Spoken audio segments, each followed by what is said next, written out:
Hello and welcome to Turned Out a Punk. I'm your host, Damian Abraham, and today on the show, my new buddy, my new pal from the band Fall Out Boy, Joe Trohman, is on the show today. And if you're probably not unfamiliar with Fall Out Boy. They are pretty popular. They just had like 1 billion streams on one of those streaming services I just read.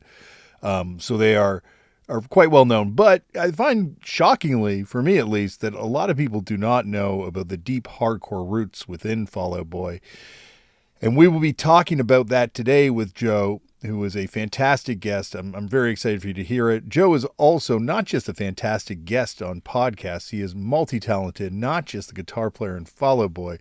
He has written a comic book called The Holy Roller, and it is put out by the venerable Image Comics, and it was a thing that came out, I guess, as a trade paperback last year. You can pick that up. He also has a photography book, but I think that's sold out, but you can still find prints. I think there's a couple prints still available at joetrohman.com, as well as being a dad, as well as doing all sorts of other stuff that he's doing, but he did take the time to sit down and talk to this podcast, and I'm truly grateful.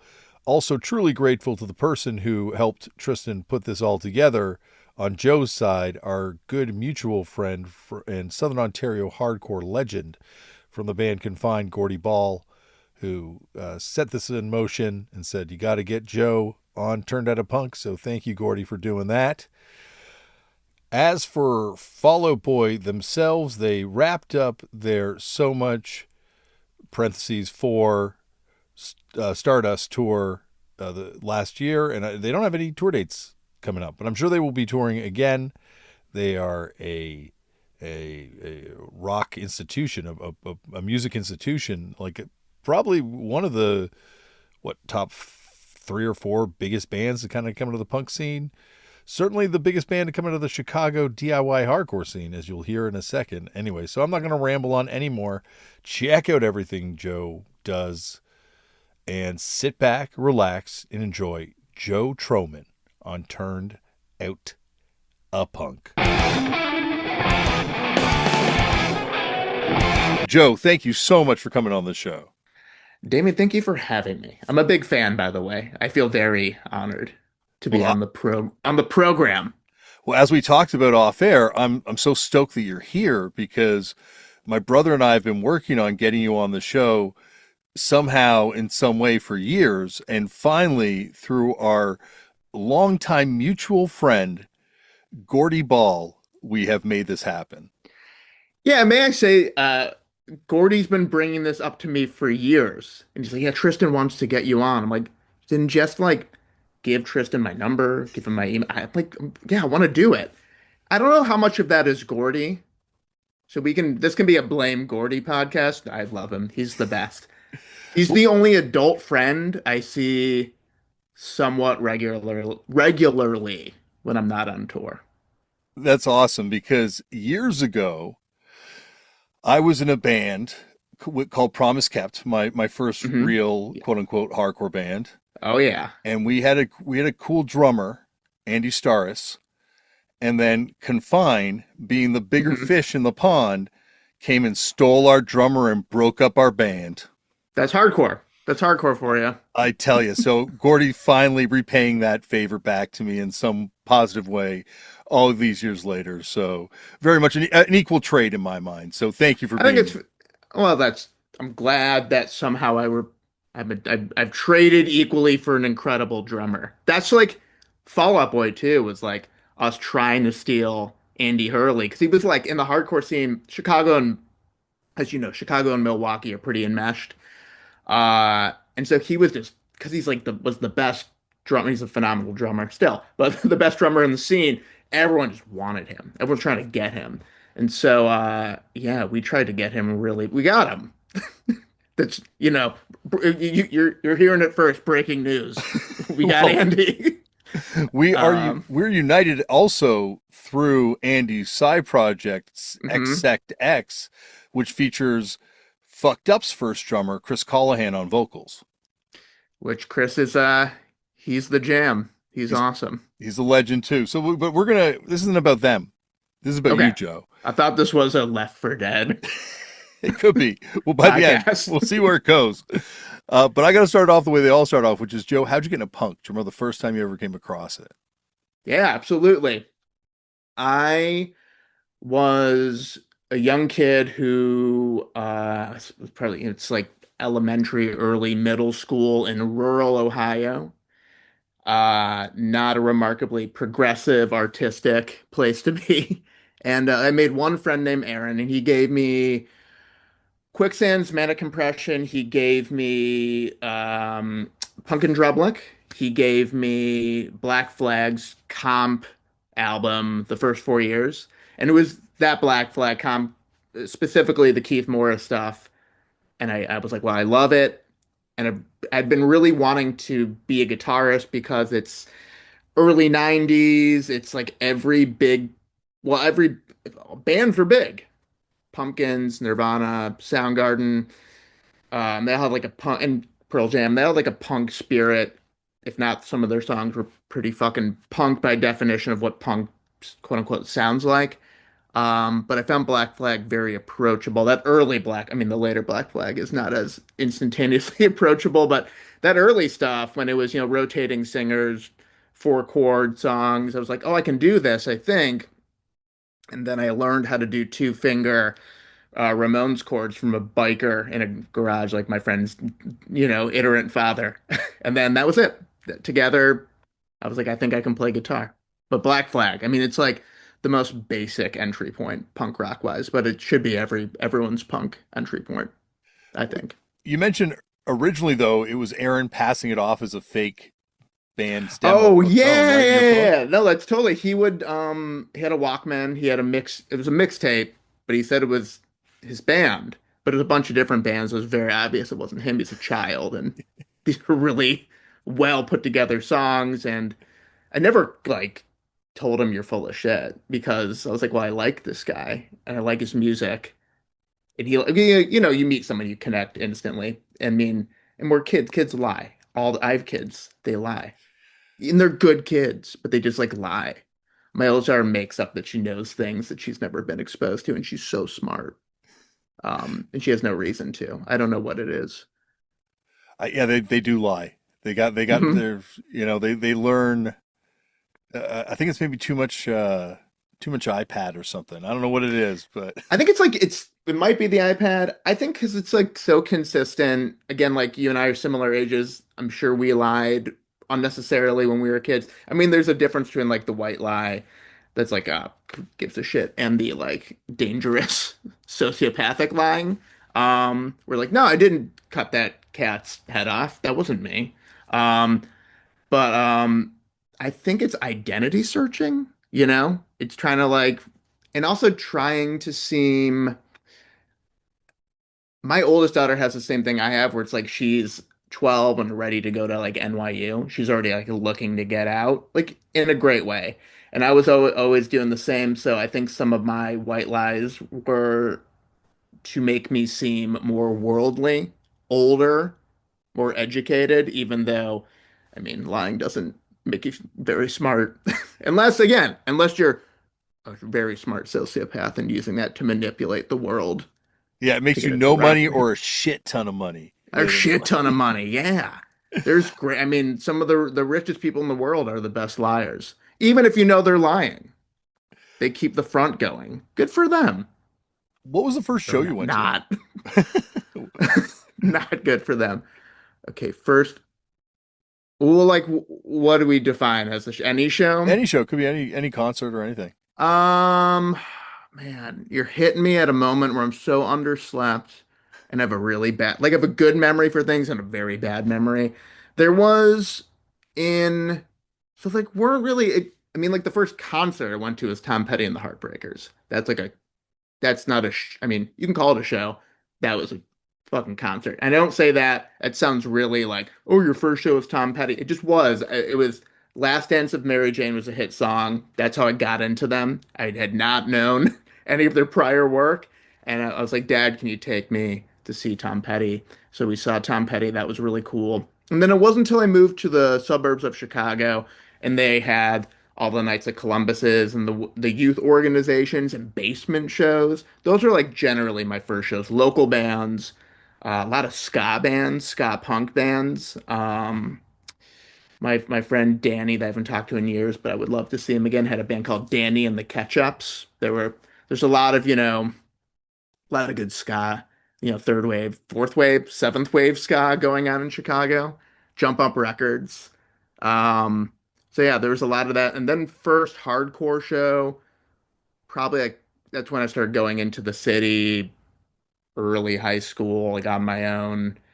Um, just, like bands like Extinction. That was like one of my favorite bands at the time.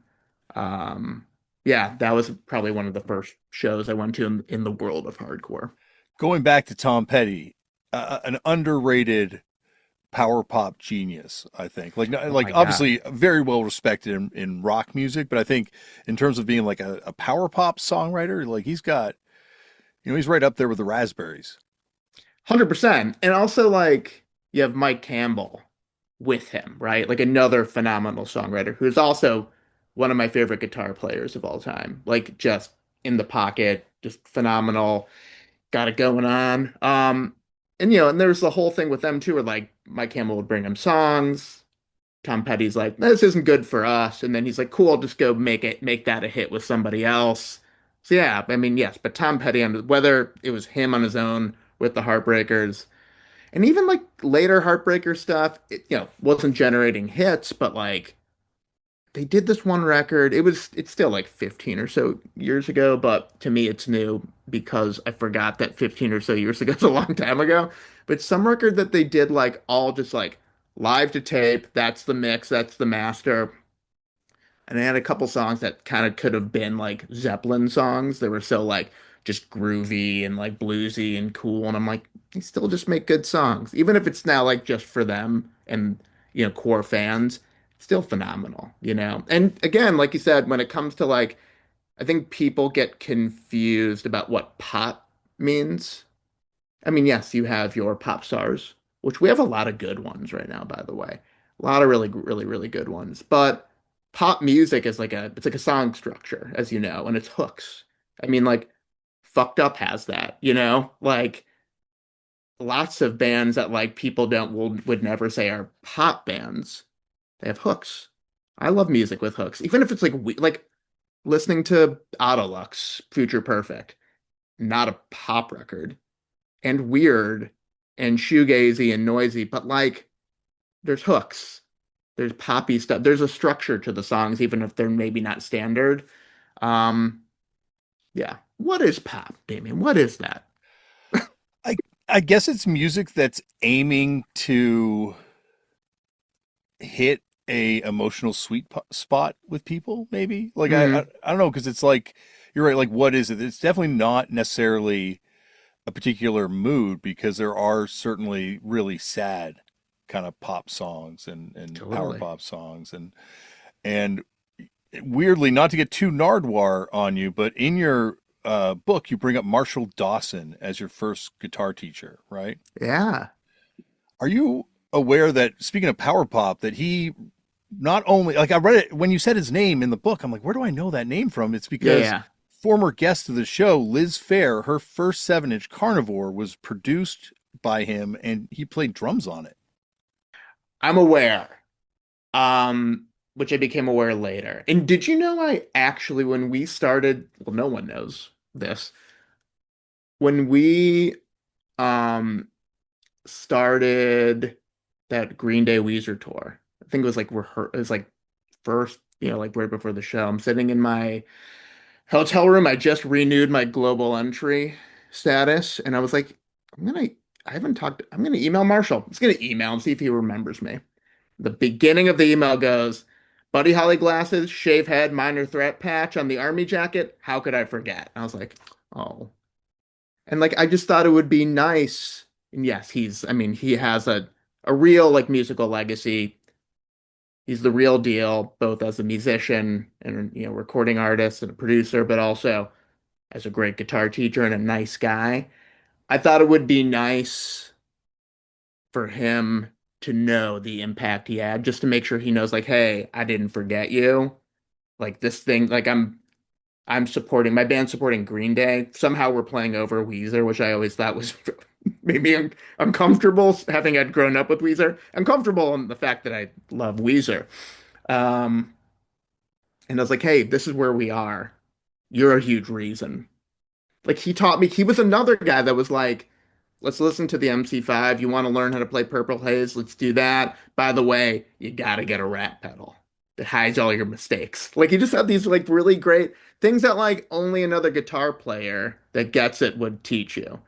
Like my guy before that, which I think maybe I don't know if I mentioned Yeah, in you the talked book, I about him in the forget. book, right? A little Yeah, bit. the jazz teacher. He was just very mean, had a very long, creepy thumbnail. Very like, nothing wrong with long hair. I had it for a long time, but there's something about his that was more cowardly lion than anything. Yeah. Just none of it worked. He was a guy and he was like, and yeah, you should learn your scales and I mean, should, whatever. It's probably good to learn your scales and your theory, but like, I just want to learn songs. Is that the best way to get into it? I don't know. I mean, I did that and some theory and stuff with Marshall, but my daughter who's taking jazz bass. She went from like playing in a little funky band with some kids at her school to like going to School of Rock and learning a bunch of songs to like I want to learn jazz and they're like we don't teach jazz. I think he graduated. But with her jazz teacher, she's learning both like Herbie Hancock and Pink Floyd and doing all the scales and everything. And he's so nice and cool. We ran into him in Pasadena the other day, randomly, just talked about music for like 30 minutes. Like, I wish that creepy thumbnail guy was this guy, Alex. But, so I think like, I don't know why I'm on this tangent. I guess because we talked about Marshall, but I think like, when I talk to people about learning an instrument, I believe like that sweet spot of getting to learn songs and learning theory keeps kids don't want to learn theory. They don't want to do homework, you know? It's interesting now with kids 'cause I find with my kids, my younger two really like music. My older one wants nothing to do with music. I think I Yeah. really ruined that for him. Um, No, that's just who they are. My youngest is like that yeah. too. We never pushed it with either. Yes, that's Just who they exactly. are. Yeah, but I feel like my older one was around at a time where, and you talk about this in the book too, I was going through it emotionally about Hmm. touring and about being away from him, and I think it probably sucked a lot of the joy out of the musical experience, certainly the punk rock experience. Like Yeah. he's very different his engagement with music, I find. Like he still loves music, but he's very private about what that is. Whereas my younger two, I feel like with them being huge fans of music, they're not really restricted in what they have to listen to. Like so much of our identity was defined by what we liked, but now there's no limits to what you can listen to. So kids are discovering jazz. Like my middle kid loves jazz music, and it's like that's certainly not for me necessarily playing it around the house. Yeah. No, I mean, some of it, like I said, is who they are. I think that experience, it can go both ways. I have my buddy Brad from Blind Melon, his daughter's and a young adult. And by young, I mean like in her 20s.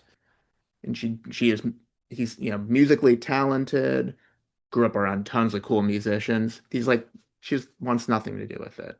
And I'm like, is it, it could have been, I don't remember where we got to in that conversation, but some of it could have been overexposure. Some of it could just be who she is.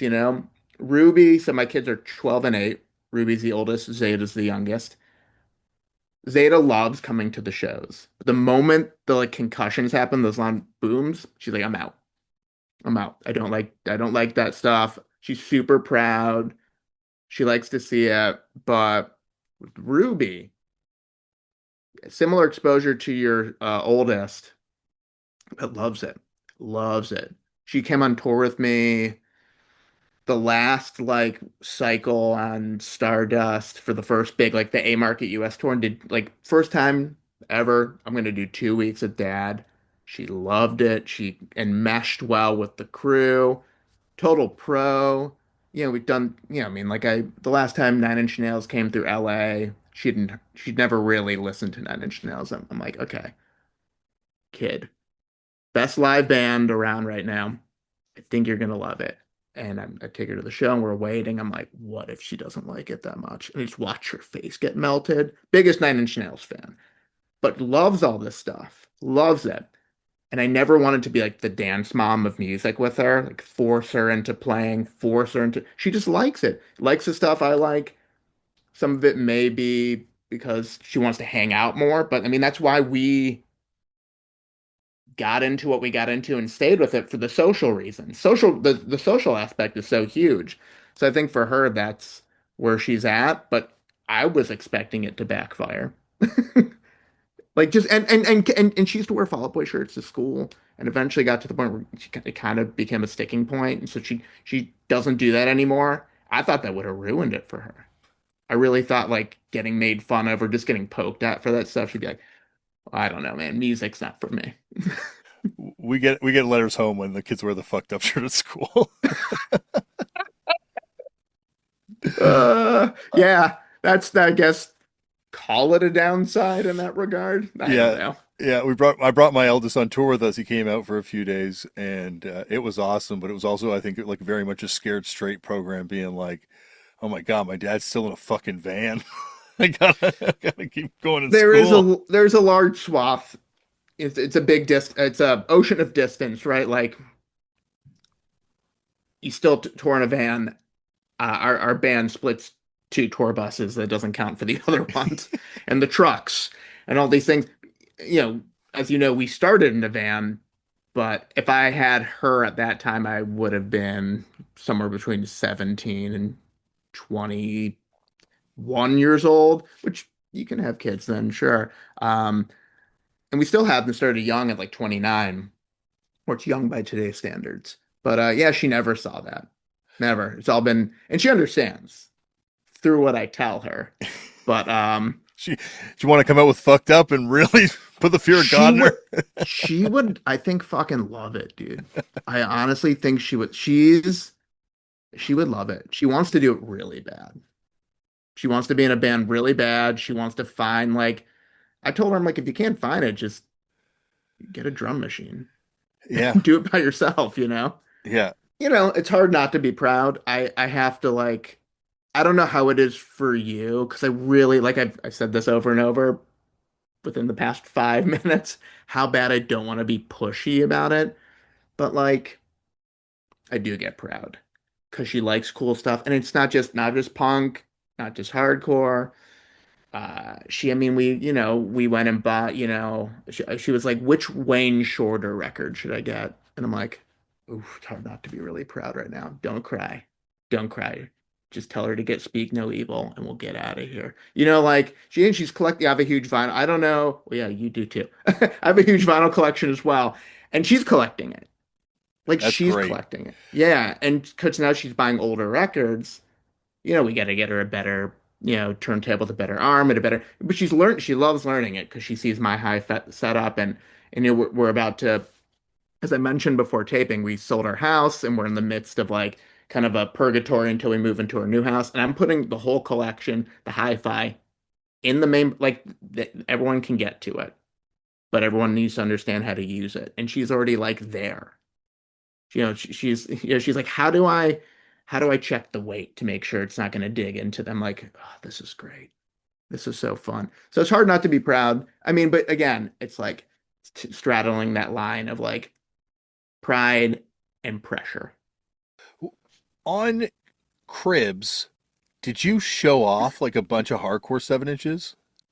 I don't remember what I did. All I remember is the two babies and a duck large sink thing that I did. It was all random. It's very random.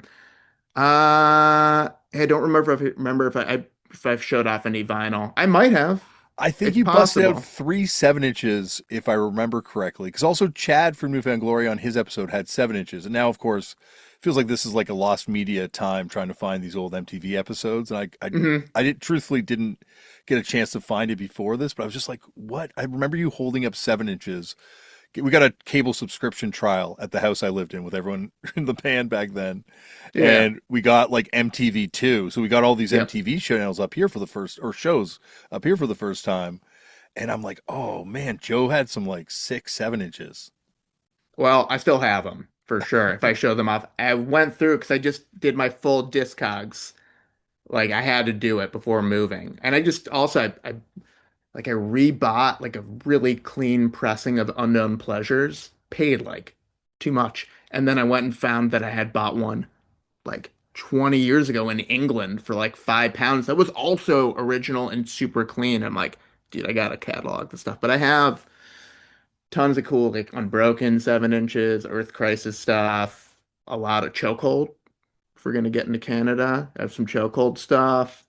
Um, yeah, and like also My Bloody Valentine 7 inches and stuff that like I'm like, where did it, when, when and how and where, But and yeah, I'm still buying. I just bought an original Runaways Cherry Bomb 45, but I'm like putting on a 45. What kind of turntable? Do you have a turntable where you can just switch, or do you have to change the belt? No, we fucked up played like an Aqua Teen Hunger Force launch party show somehow. Actually, no, this is a Chicago connection. At the time, Mark McCoy was running a production company with Nate Wilson from Devoid of Faith, so Charles Bronson Okay. Devoid of Faith connection. Hell And yeah, dude. it's like early Vice Brooklyn era, and they were throwing a party at God, I can't remember the venue now. It got shut down or they closed it, and it was like Dead Mouse, um, Rapture, Radio 4 Wow. played too. Oh wow. And then we were on tour at the time with 14 or Fight and Punch in the Face on the first Fucked Up tour. So Mark, being, the connection through Charles Bronson, invited us all down to come play. And so we're playing the show. There's a riot. Ebro slips on a olive and shatters his elbow and really had to go to Whoa. ended the tour for Punch in the Face. Oh my They God. called the cops on us, and then as they're throwing us out, and they're like, "And take your goddamn turntable." And I don't know whose turntable it was, but that's my But Technique turntable. you took it. Yeah, Yeah. I've still got it. And you've had it ever. I mean, technique is nice. Yep. Yeah. Well, the story's better than me asking if you have to change the belt to, my God, what a You probably got a femoral way walk. fancier turntable than I got.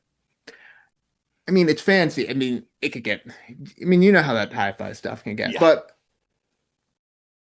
excuse me, the reason I bring that up is it's a chore to change the belt so I can listen to a 45 or a 7 inch. But that story is really great. Yeah, I like to think about. I was talking about this. My buddy Drew Brown. He plays bass. I don't know if they're either still a band or not a band. Weekend Nachos. He plays bass in Weekend Nachos, and he's currently playing drums in Spitalfield, which is a great band that Fall Boy used to tour with. But we were talking about because I went to go visit him, and I'll talk about. There's more to it that's it's cool. But I'll talk about later on if it comes up. Um, but we just like I think we were talking about we're like listening to 100 Demons or something, I don't know. And we were just talking about FSU and all of our friends, in FSU and violence, all the violence, and how super normalized violence was growing up. Like so normalized. And I think about all the moments of violence, not all of them, but good amount of them. Getting beaten up, beating up, this and that, a neo-Nazi showing up to a show and somebody just taking a fire extinguisher off the wall and hitting him under the head with it and sending him to, I mean, not that, don't get me wrong. If you're going to hit somebody with a fire extinguisher, that's the guy. But that's so not okay. Like all of the violence, that aside, it's so like not okay. It's not okay. But it's still, even when I think about it, it doesn't like, I think it probably bothers me in like a deep cosmic wound level. I mean, it does. There's some things that happen that I have had intermittent nightmares about ever since they happened. Um, so yes, they are clearly bothering me, but I can speak about them so nonchalantly, and I think about that from like the perspective of a psychopath, and I'm like, it's psychopathic behavior. It's not that I don't think it's horrible, but it's so like again, just kind of connecting it to that show, which I'm just laughing. I'm laughing about people getting hurt. I'm laughing about people because there is comedy in all of it because it's all so ridiculous. Um, but it's like, yeah, it's not all right. Yeah, like you think about how normalized it was back then to go to a hardcore show and there to be like we were lucky in Toronto. Toronto was a pretty peaceful city Mhm. for a variety of reasons, but there was still like there were fights all the time at shows, and Mhm. like certainly, and I think that continues to this day, the mosh pit stuff. But I think the random acts of just super severe violence that would happen at shows just couldn't happen today because they would be documented, and I think shows would really get shut down. Yeah. Well, yeah, you can't just, I mean, phone, social media, all that stuff makes it really hard to have severely violent altercations without severe consequences. But yeah, I mean, like, yes, I think the violence may or may not stem from the fact of how moshing exists, especially in hardcore. And hardcore kids are so snobby about what moshing is, by the way. Very snobby. Um, which is pretty rich considering it's all just like bad white kid karate. I love it. I love it. That comes from a place of love. I was doing it. I don't know if you saw it, by the way. Do you? I'm not really on social media, but I'll pop on and off. And two times people have sent me links to like a 90s hardcore Instagram. Do you know of this Instagram? It's dedicated to 90s hardcore, I might have seen. I obviously. think there might be a couple, but maybe I've seen this one in particular.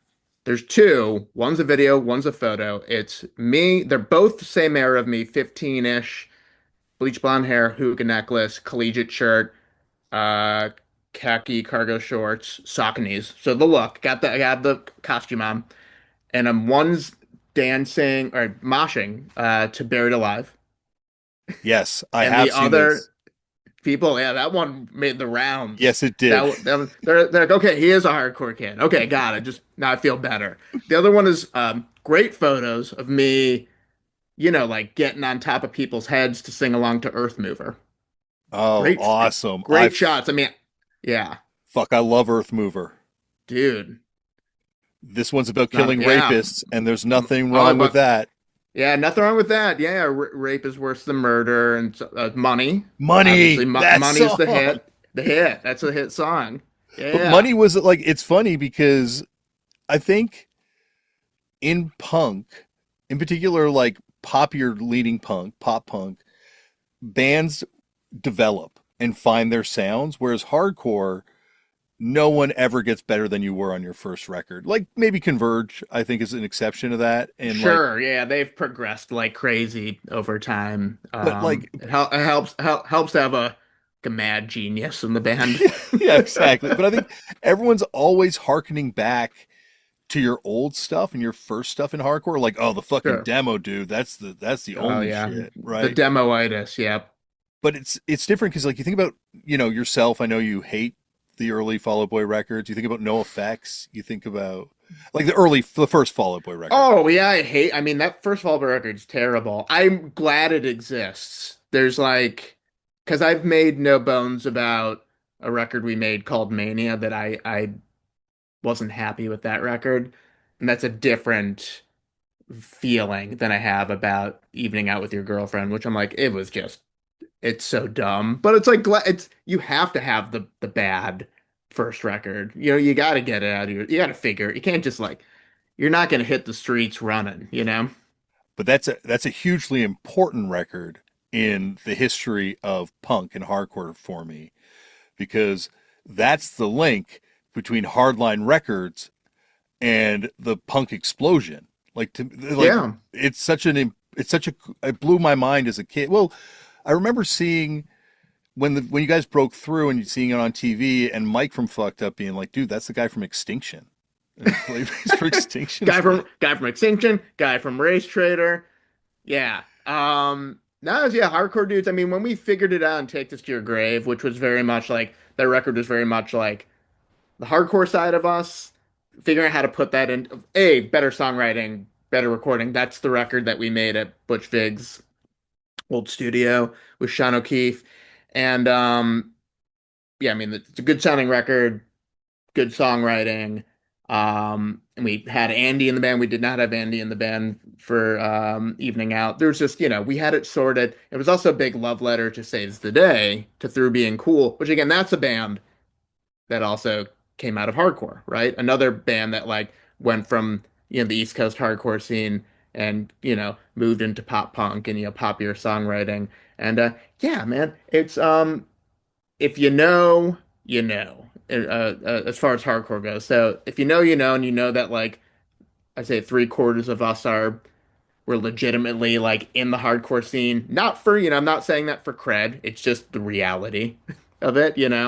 Uh, and I love those. Like all my friends from like the Chicago hardcore scene, all my friends I know from hardcore, like it's such a great, solid network of people. I was talking about hardcore bands out of North America. 'Cause let's say Canada and the US, very connected.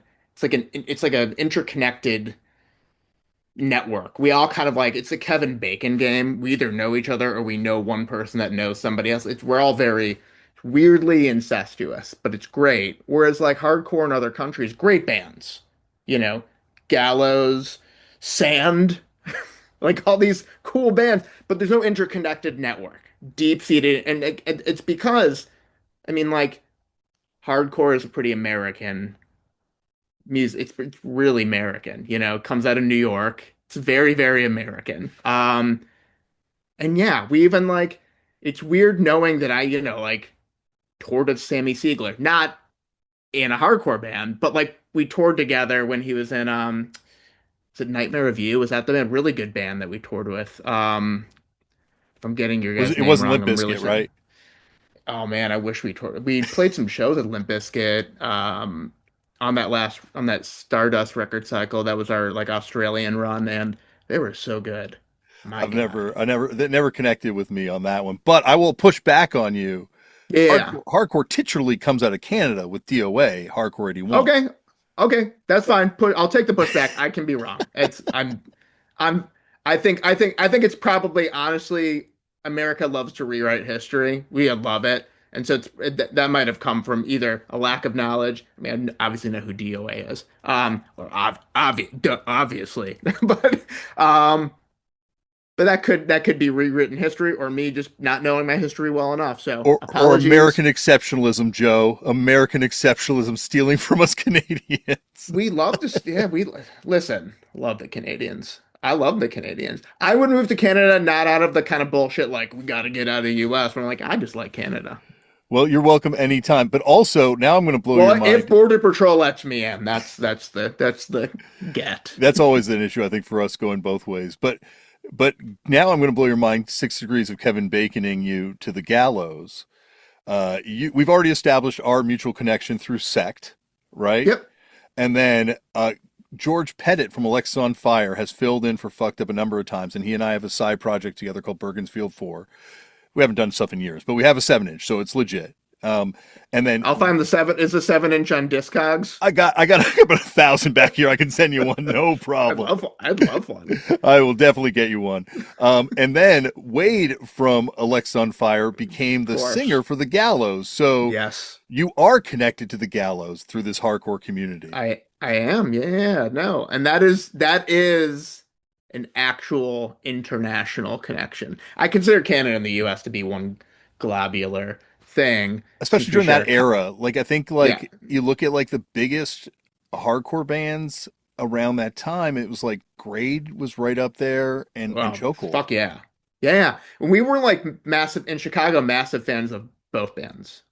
Chokehold was like very had a huge impact in the Chicago hardcore scene, and we just all love Great. Great is just a very good. They were like ahead of their time, and really great songwriting, and just yeah, they had it going on. They had all of it. I remember Rise Against, I think, sound checking with a Grade song one time. And I was like, that's That crazy. doesn't surprise me. Yeah.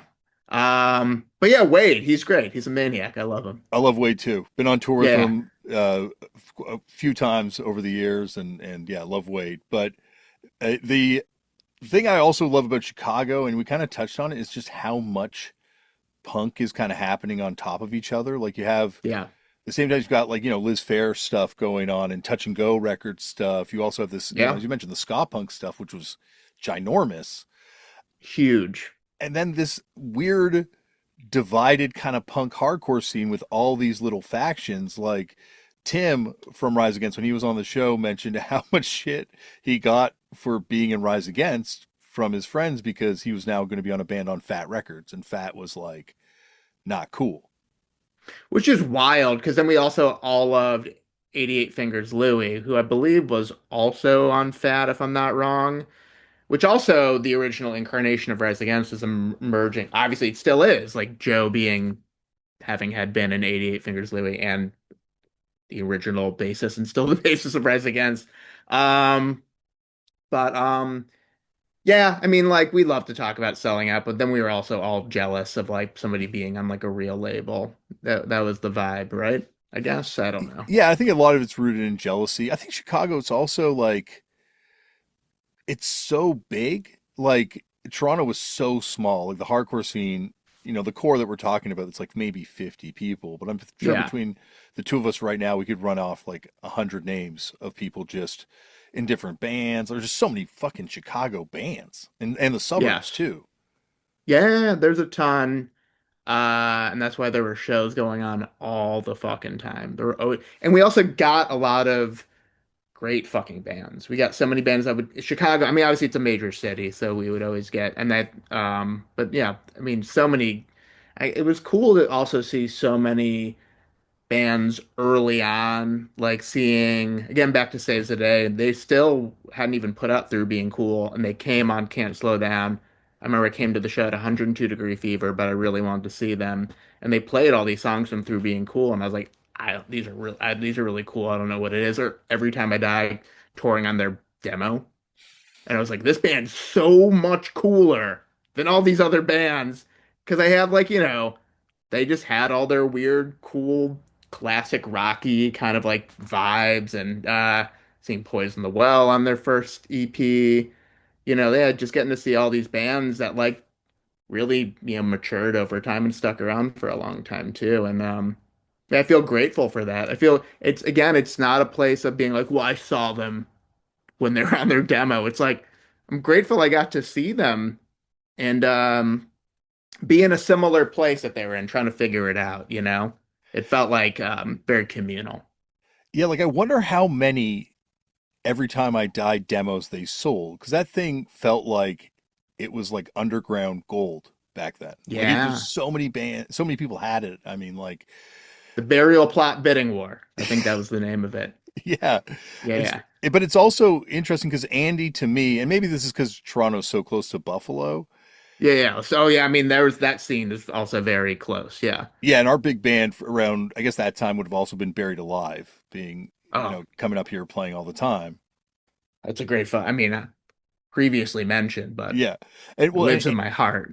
and Andy was their terrifying roadie with the Marauder tattoo. At that point, he only Oh had like yeah. the one Marauder tattoo, and he was like a monster in the pit. So it's weird because you think about the world we live in now with influencers, and not to say that these people were as annoying as influencers certainly back then, but there was almost like an influencer culture in hardcore where you knew about somebody before, like, oh, this is that crazy Mosher roadie from Buried Alive's new band's demo. Yeah.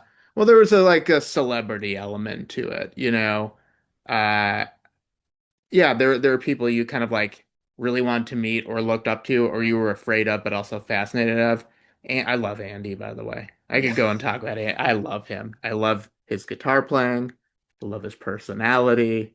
I love how both scary and also not scary. I mean, I don't know. He's the fucking best. We text from time to time still. He's the I'm super happy his like wrestling stuff's going well. He's awesome.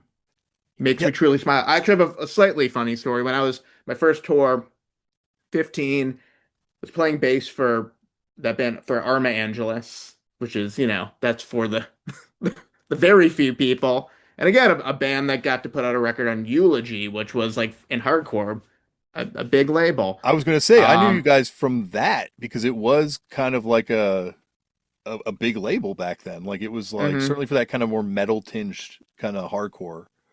Yeah, yeah, yeah. And that record is produced by the guitarist of Killswitch Engage, so it was like it was all felt big for that, scene.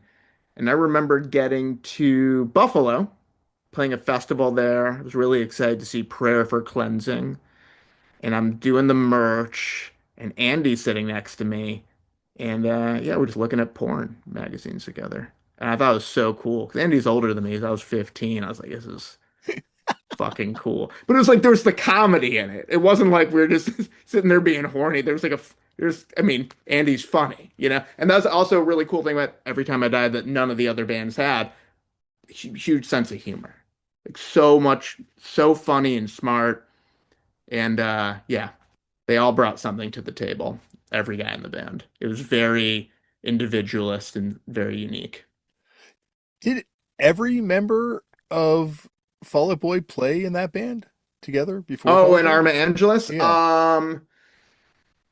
Yeah, I played bass for a little bit. Andy played drums for a bit. Obviously, Pete was the singer, so he was always there. I thought Patrick was in it Um, even. No? we did a festival in LaGrange, Illinois, at a skate park. It's a big hardcore festival. It's actually for Jim Grimes, Hmm. uh, Chicago hardcore legend and singer of Extinction. Um, Wonderful human, much older than the rest of us too. So he was like, was around for like the 80s hardcore stuff.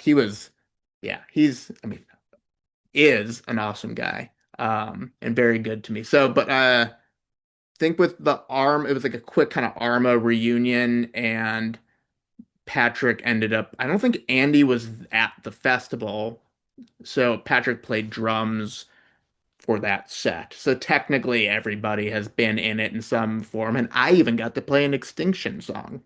So, but Niraj was like there. I think was he playing with Suicide File? I don't even remember, but like they couldn't find him. So they're like, do you know the song? And I'm like, yeah, I know the song. And it was I'm gonna punch myself for not remembering the name of the drummer of Since by Man. Great drummer.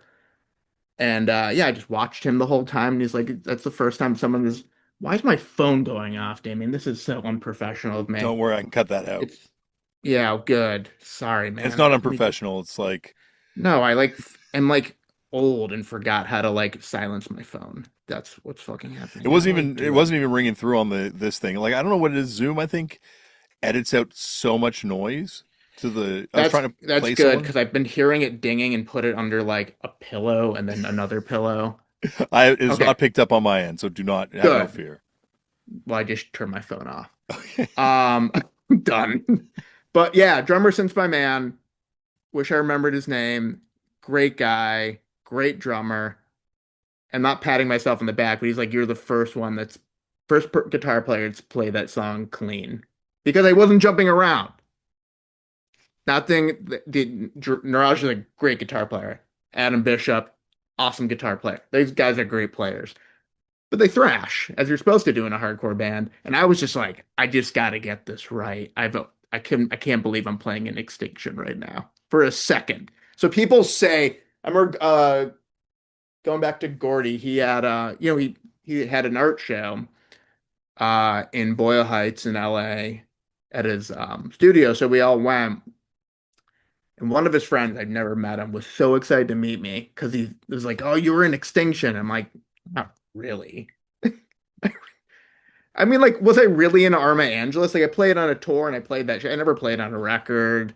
But I mean, all these hardcore bands also have like revolving doors. So like, there's plenty of people that were in the band that never played on the record. But I'm not gonna try to pretend No I'm stolen something I valor. wasn't. No, Yeah, no stolen valor. No, I don't wear the hardcore uniform out anymore. you did enough that I don't think you need to claim it as beyond a. I can claim having Ed Mosh at many Yeah, shows.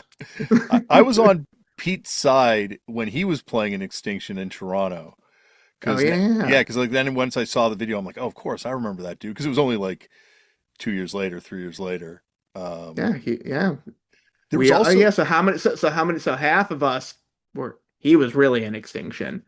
So half of us were In extinction. Yeah, we did it all, baby. And there's also weird, like a weird connection, I guess, in Toronto's relationship to Race Trader too, because Yeah. originally Chokehold and Race Trader beefed, Oh and man, this yeah. but then Race Trader had kind of like a big following in Toronto and played here. I want to say twice.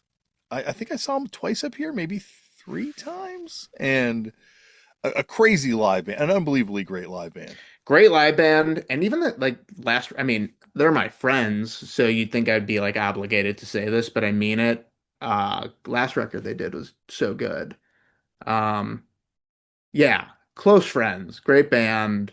Yeah, they're awesome. Yeah, and lots of beefs. I mean, like Money had no problem saying what he wanted to say, what he felt he needed to say, and good arguer, great arguer. Yeah. Yeah. That was the Yeah. other thing about going to a show back then. It might just end in a debate. Like the band might Yeah. not play. And that's like the thing, not to get hyper political, but we now have a very like absolutist way of thinking about everything. That's the society we generally live in. And it's, when Antifa became a term, which I'm always slow to the roll in understanding like what this means now, because it means something so different now. I'm like, we were that like back in like hardcore. We were like we had Race Trader, we were hyper left-leaning political, like you couldn't change our minds. We were playing PETA vivisection videos on the way into the show. Like it was fucking no pun intended, hardcore. Um, but then I was talking with with Niraj. We were trying to work on something together. He was over at my studio, and I was like, "Yeah, we were really into that." And he's like, "Yeah, but like none of us had like really had sex or anything." Well, I'm that like, was "Yeah, that was the thing. Do you remember the Maximum Rock and Roll with them on the cover? Like yeah, they were like the most controversial band, and there was that they talked about how yes, they had a contract that everyone that went on the road with them was not allowed to have sex while on the road. And at the time, dealing with sort of the epiphat dudes coming to town, which kind of had the opposite mentality back then, seemingly, yeah." it was like so refreshing as a kid that I was like, oh, that's something I want to do in all my bands. I want to be like everyone has to have this forced celibacy on the road. I mean, it's not too different than like, I mean, it is and it isn't. It's a much bigger like statement, but it's like the same as like, dude, if you're gonna be in this band, you have to dress this way, or you like Scotty and his brother played in Danzig for a little bit, and he was like, Danzig's like, you have to wear black. You have to wear black. You cannot be. And like, there's like a forced. You got to be this thing.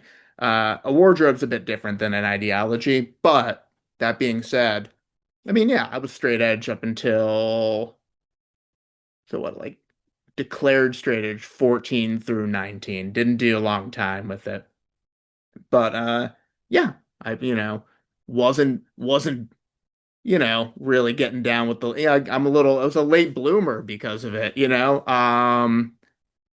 but yeah, it was, there was the thought process of like keeping your mind clean, staying clean, being able to like function in a highly cognitive manner, all of that stuff. I you know, I understand the point to it, but I prefer to have my cognition diminished at this point. Oh, believe me, I need the crutch now. I desperately need the crutch. But was Fall Out Boy when you guys first started a straight edge band then? Hmm. I think we're all straight edge. Yeah, we were. Because I remember when I don't know if I'm not gonna claim like my claims of hardcore earlier. Who did it first? I was wrong, but I think I might have been the first one to break. I remember I was very afraid. We were in Japan. It's 19. Unless I was wrong, I was like, I think it's legal to drink here. So I was just getting like blackout drunk because I'd never known how to drink. And I was just like so afraid to tell everybody. I was like secretly, like you're doing exactly what a budding alcoholic would do, which that's what I was turning into. But yeah. So I think we were all straight edge up until that point. I I broke edge at 30, and when I broke edge, I have, like I was raised Christian, obviously left that at a certain point, not obviously, but left that at a certain point. Hmm. No big deal. Didn't affect my social standing, didn't affect anything. Breaking edge, holy shit. There's some people that still Yeah. won't talk to me. You get shunned for it. Yeah. I was really worried I would I'd, the band would get really angry. I was worried I'd lose friends in general. I worried I was going to get kicked out of the band. Even though we weren't like a front-facing straight edge band, we were all straight edge and still very much had a foot in hardcore. And I think we were, just touring on Take This to Your Grave. So there was again that hardcore element. We are still thrashing around on stage, which is what we learned from being in hardcore. So there was a lot of hardcore mentality.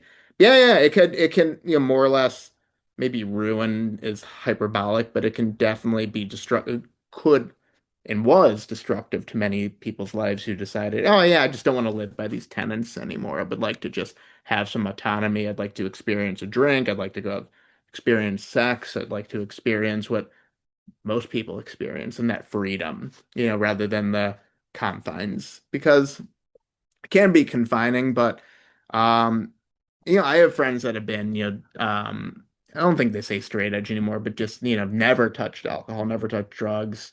They do, everything else that they want to do, but like they seem very happy for it. And I've been sober for 5 years, like fully sober, and uh I can like feel the destruction that I've done. And again, joking about the cognitive destruction, but I can, I don't know if it's that times age, but I've lost some of my sharpness, I've noticed. And I don't know if I ever had it to begin with. Maybe because if I think that I was sharp while doing drugs and drinking, then I definitely wasn't, because I don't remember what I was really saying or doing. Like truly. You Yeah. think you're like, if you think you're like, I mean, I don't know. Stephen King wrote a lot of good books on cocaine, so I don't know where to land on that one. It's interesting because I feel like, and obviously I'm experiencing like a monochrome of what you guys experience, and I'm experiencing it like way later. But I found like so much of the pressures of the music industry and the demands on you as someone that's in demand kind of drive you to having to find a crutch, and certainly alcohol's always there. Oh I'm yeah. lucky I found weed because weed was kind of legal then. I'm like, because I think I probably would have been alcohol if not, or something, you talk about in your book. Like, there's a lot worse shit that you've obviously had to fight with that you can find yourself in. But Yeah, and it's easy to get to. People will bring it to you, especially when you get to a certain point. Someone brings a guy, that guy's like, I got it all. And you're like, let's try it. Let's try it all. Let's do it. Who gives a shit, you know? You're not valuing yourself, your body, anything, you know? But anyway, you were saying you're glad you found weed. no, I'm it's because like that was the thing. But alcohol, you're a 19-year-old kid. It's every fucking backstage you're in. You're Yeah. not sleeping right. You're not eating right. I'm sure it must have been anxiety inducing what you guys were going through. It's that, and also now that I have the rear view um perspective, I was misdiagnosed uh with an incorrect mental health diagnosis. And so I was on medication for decades that never worked. I thought it was working. So I I mean definitely was self-medicating and thinking I was okay, thinking like I had it together. Like I got this together. When like I look back and I'm like, oh, I was very like erratic. And that was part of like finding my sobriety was getting there's a thing you can do where you do, like it's a genetic spit test where you can then get back your brain chemistry results. And I was on SSRI medications for decades, and we all have SSRI receptors, and mine are closed, meaning it never worked. And it turned out I had a like kind of a I wasn't a major depressive. I had like a bipolar spectral disorder, and I went on the correct medications, and I'm like, oh, this is what stability feels like. I mean, you have to do the work, and you can't just take the meds, but it was like a pretty instant change. And I think when that happened, I I was like, I'm not never drinking again. I'm never gonna do anything. I'm never gonna smoke weed again. I'm not gonna do and no judge like I judge nobody. None taken. Nobody. Don't worry. No, I This totally is get it. Yeah, absolutely. no, I Yeah. loved weed. I grew weed. I loved it. I was, and I still have like love for I got rid of I had a huge scotch collection. I had to give it away. I love when I think about scotch, when I see someone else's scotch, I can not like I don't have an urge to drink, but like I have a love for it. I can still love something and not have it and appreciate it. But I didn't have a healthy relationship with it. Now like I feel so good and I can be so good for my family and so good for my kids and so much better for my band and it's like I just function so well and I found this so late in life and like I would really like to keep it.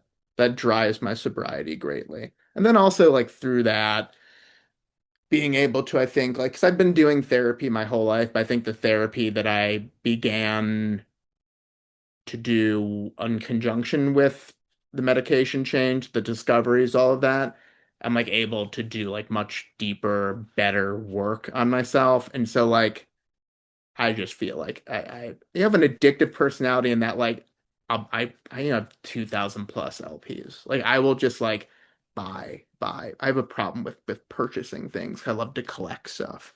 And that's not good either. Um but I know if I were to have like a drink again, it would be like a million drinks. If I were to smoke pot again, it'd be high all the time. Like I can't do it. I can't do it because I feel I've never felt this what I think is normal or normal for me. Well, you guys were going through it like so young, like especially Hmm. you, but like little kids, kind of Yeah. thrust into this thing. And I know some of the Sum 41 guys, and they're also like little kids, and it's just how much encouragement there was to kind of engage with the bad stuff, just because it was like a way to market the band. But it never felt like you guys were kind of being marketed in the same way. No, we were never like a party band. I think we were seen like as relatively like together.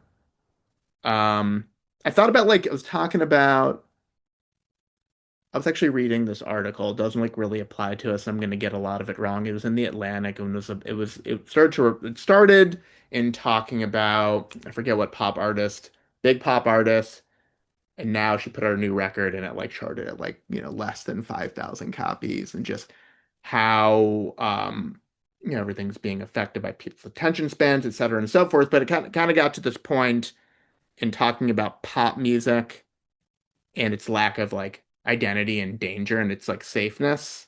It doesn't make it bad. It just makes it like there's nothing exciting to grab onto. And it made me think about Fall Out Boy, and I was like, what was our danger?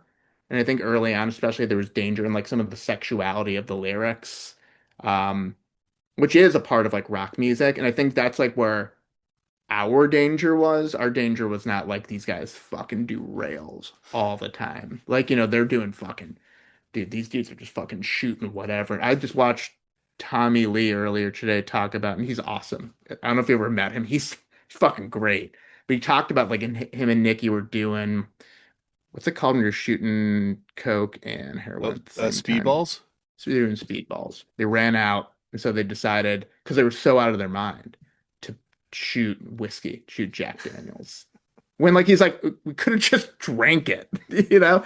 But like we were never, never that band, and I, I, I, I mean, knowing the extreme danger of hard drugs, love that side or that kind of danger of that type of band. I love it as much as it's also what comes out of a lot of it ends up being so sad often, more often than not. But yeah, that was not yeah, it made me think about our danger, what our danger was.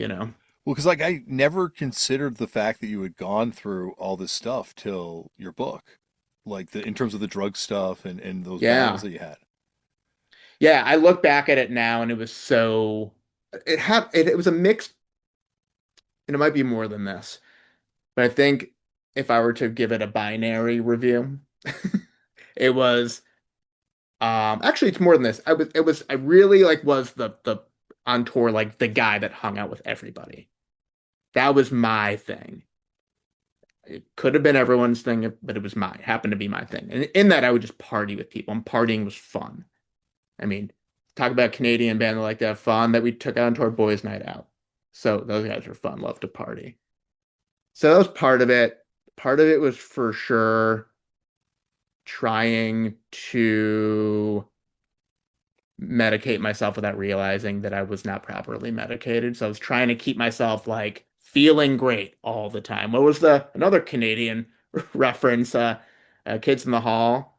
The what's the name of the medication that Oh, seven? strange from brain It's candy. like it's from Bring. It's the medication. Yeah.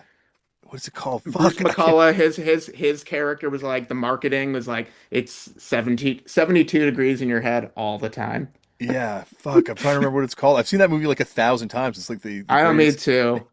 You It's know. made out of monkey cum. I'll fix it. I'll fix Um, it in the intro. I'll put in the name of it Fix in it, the. put it in the intro. Yeah, do an AI for my mouth or Exactly. whatever. But that's like what I was trying to do. 72 degrees in my head all the time. Because the moment it all wore off, like I would just feel like, I mean, obviously the physical effects, but like the just like lowness. And I think I was also I had such like a corroded inner core, lack of identity. I identified so much with like my place in the band and the band, all these things I did not know were terrible for me. So then the drugs were also just, like cliche self-destructive, but self-destructive not in so much like you're putting your health on the line, but like you're putting your like the care for yourself on the line. It was like I spent a long time believing that suicidal ideation was something everyone had often, when in case apparently that's not the case. And so like it would help quote unquote to alleviate those thoughts because I was partying 72 degrees in your head all the time. And so yeah, at least it was hitting on that trifecta. But I'm sure if I sat down and talked to my therapist more about it, I can find other reasons why I was doing that to myself.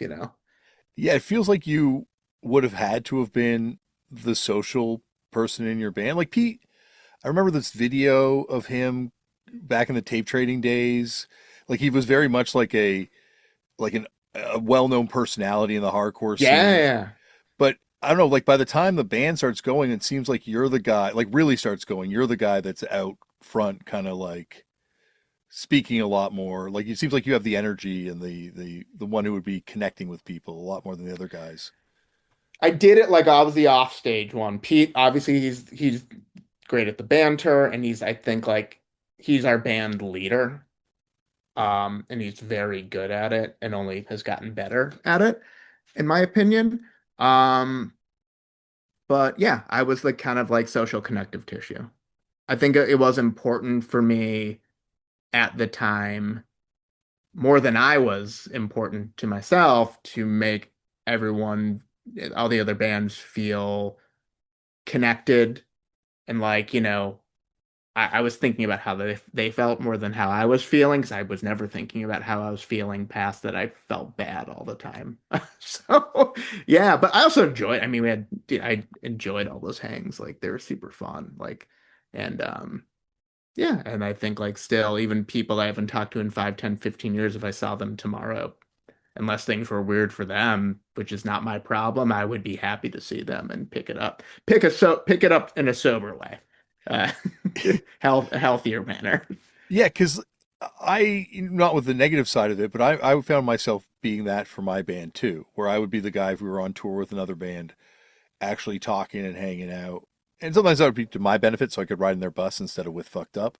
Totally, yeah, But yeah. You got to get something for you got to get something for yourself. absolutely, but you do need like that's an underestimated piece of this whole thing is the actual like social game of knowing people, being involved in and we in hardcore it's just a natural part of hardcore, but like Yeah. as you kind of go through this and kind of connect with bigger bands and meet bigger bands, like I've seen how as I've stopped doing it, it's been to fucked up's detriment that we just come off like huge fucking weirdos hiding out on our computers. That's the worry I always had, is that like we would seem like big timers, which is And like here's the reality of a band. If you're not in a band, you don't understand that like there are distinct personalities. Not everyone is the social one. It doesn't mean they're dicks. Um, and now I have a much better. I mean, here's the thing. Now when we like tour, it's such a different situation.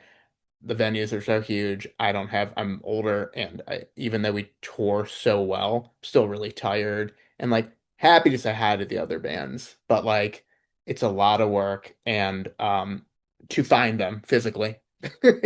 And then like they have kind of, especially when they're younger, like we toured with Hot Mulligan. Those guys are fucking awesome.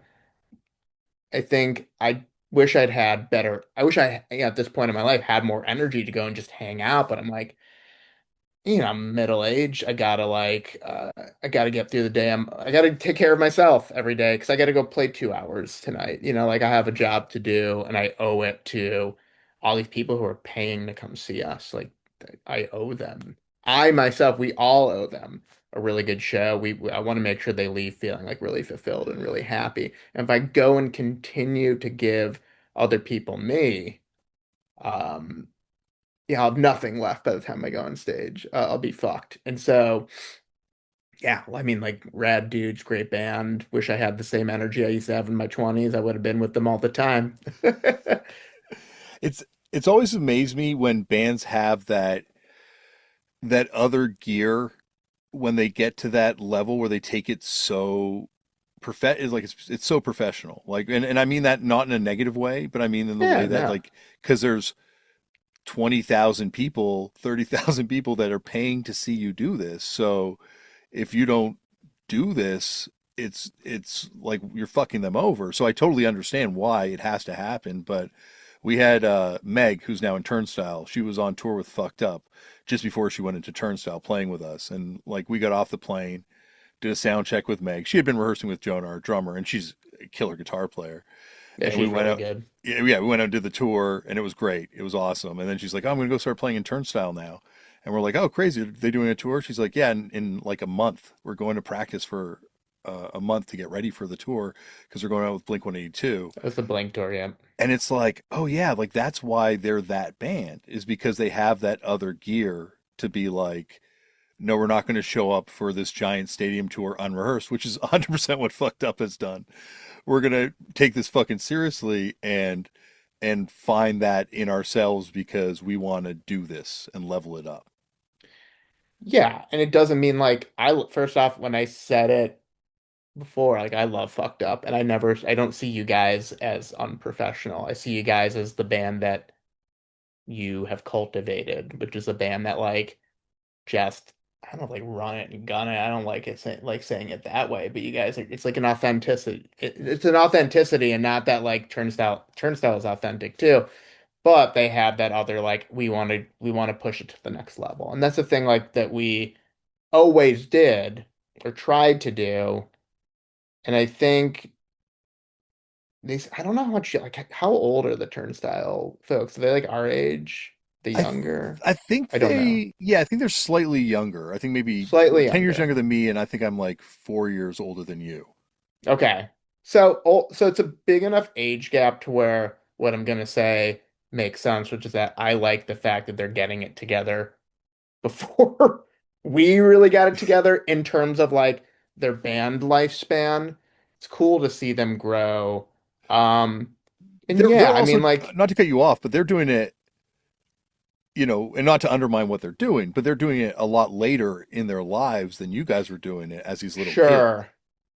Well, yeah, we were really, really young, and I think after starting the band, got I mean, God, when we were doing Take This to Your Grave back when you would count your sound scans and we were seeing them go from like 500 a week to like 1,000 to 2,000 to 5,000, we were like, wow, this is really happening. I think our version of being professional was putting on the craziest show physically, but we weren't sounding good. You know what I mean? Even when we got to the place where we were playing arenas and stuff, we were like, especially, Pete and I were just like, all over the place. And it didn't take us, it took us until I think maybe fully a do, but I think after that when we came back and did Save Rock and Roll, we were like, we gotta like maybe stand still. You know what I mean? Or like I was also have like a million. I've had a million spine surgeries, so I can't do that stuff anymore anyway. But we're at a place where we can like have cool, crazy production that's really engaging.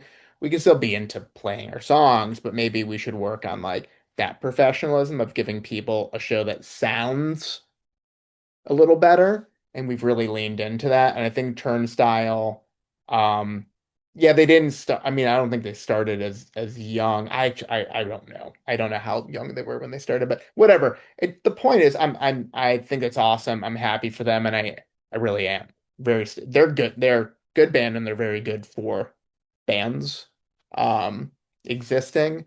Um, but yeah, I just gotta like back to the professionalism of it all. We are super professional because I mean we want to be a good band. We care about being a good band, a good live band. I mean a good band in general, but we care about putting on a good live show that is fun, engaging, looks great, sounds great. We want, you owe it to people. I mean, tickets are so goddamn expensive now. They're so expensive. I mean, like back to mentioning taking Ruby to see Nine Inch Nails. Um, Expensive tickets, but also they care a great Trent cares so much. I mean, he's hard on his people about it. But it gets incredible results. I mean, you do not feel like even if you spend $700 to sit in like an okay section of the arena, you forget that you spent $700, or at least for that period of time, because it's so goddamn good. And I think if like you got to look to some of these other, if you want to level up, you have to look and study what they're doing. And I think we were probably doing some studying as well along the way. Yeah, that's why I do this podcast still is to get free tickets to shows because I'm like I Yeah, can't. man. Well, you can always come. You can always hit me up to Oh, go well, to good. Okay, shows. That's as long as I can come to your shows. oh, It has to. that's not a problem. Don't worry. There's lots of space on the list. And one fucked up show. But you Um, can, you can. I'm not well, kidding. You I can appreciate anytime you that. want. Like Yeah. my kids have gotten into my youngest has gotten into AC/DC, and I'm Oh like, wow. fuck, how do I get Angus Young on the podcast? I guess I got to figure that one out somehow. Yeah, that would be great. You've had a pretty killer list of guests though, man. It's funny, like, because I already know about it and Tristan was like giving me the list, like I needed it to like feel comfortable. And I was like, but I already said yes. I appreciate that because yeah, like I don't know, like I feel like I don't know, going back to Fall Out Boy, I feel like you guys were to me. That's why it surprised me, even in here where you're talking about Saves the Day, but in the book when you talk about Saves the Day, because to me, and no diss on Saves the Day, I've met a couple people in that band that were super super nice and stuff, but like, Hmm.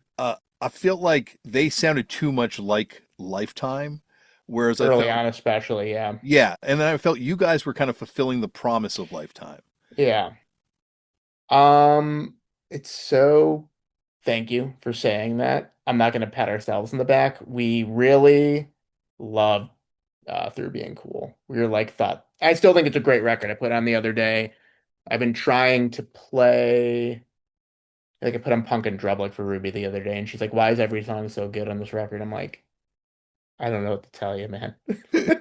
But like, I feel that way, in a not comparing the two records, but I feel that way about Through Being Cool, and I put it on the other day. And Steve Evans did it. It's a great producer engineer. He makes it all sound great, and the songs are really really good.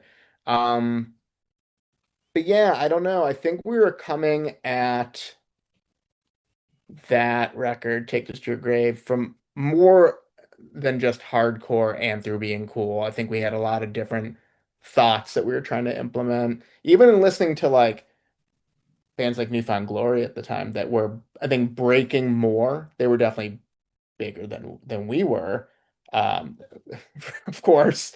And they're getting some, getting on MTV and getting some airplay, and they're hardcore guys as well. And you listen to how they were writing songs, which were not, they were writing songs like how they write songs. And so I think we were at the beginning of figuring out like the transition from that record to Cork Tree, while different, there's high levels of connective tissue. So I think at that point we had started to develop our own sound, even though I think it's just so easy for me to listen to that record, which I'm able to now. Uh, and enjoy it. It's so hard for me to listen to it though and not hear like how much we loved Through Being Cool and just wanted to make a record that was, in our opinion, that good. It's funny because also with like Newfound Glory, I always assumed Lifetime was the main driver in them, but I didn't know about Chris Caraba's first band, Vacant Andes, Yeah. and that was like the main, I guess, driver for them making that kind of sound too. So it's, I guess, like you guys were kind of the three that were blowing up around that time in hardcore as like doing quote unquote pop punk, or like what would you guys even like? What genre were you guys Pop like? punk, I mean, like The Descendants was actually another influence, which maybe that's why part of it doesn't feel as like Saves the Day as it sounds to me, because we were thinking about like like the best elements of what became pop punk, which is, Screeching Weasel and Descendants and um, even like Buzzcocks and like, um so that's where it came from, because I think at the time Chicago hardcore felt like it was shifting from this like community lift each other up thing to like this kind of thuggier kind of place, which is totally cool. Just it felt like it wasn't for us anymore. We're little dudes. We're not big, we're not scary. Generally not fighters. Definitely not anymore. Um, and so I think we just kind of like, it was really at the end of that Arma Angeles tour that Pete and I were like, we really were like, we should start a pop punk band. I think we need something like that feels lighter and brighter. Not in those certain terms, but that's I think what we wanted. We wanted to feel some positivity that felt like was now like not in the scene anymore. And maybe there was an element of like, could we start a band that sounds a little catchier? Could we grow a larger fan base out of that? Though I don't know if that was really, I don't know if that was really in the conversation at all. I mean, obviously, when you start a band, you would like people to come see you play. Um, but one like really neat thing that came out of that idea of let's kind of make our exit a little bit out of the hardcore scene and try this other thing was we like joined this total like this completely different scene of like other pop punk bands. Um, and that was cool. Like met new people, met a lot of people that were all interested in writing like really catchy songs. I think there was like healthy competition there. Seeing bands that were getting bigger than us, signing to Fearless Records, all this stuff, like seeing that there were possibilities out there that were larger than what we I think like had thought about in the past. When you're in a hardcore band, you're not, at least it's different now. Now that a hardcore band just won a Grammy, totally different. But like with the idea of a hardcore band winning a Grammy, I mean, we're lucky enough to see Sick of It All on Beavis and Butthead, like um or Civ, having a hit song was a big deal. And still is. Um, but yeah, just you don't have like, it's not like you don't have aspirations when you're in hardcore, but you're like okay with the ceiling, I think. But now this, I mean, that was that. It's different now.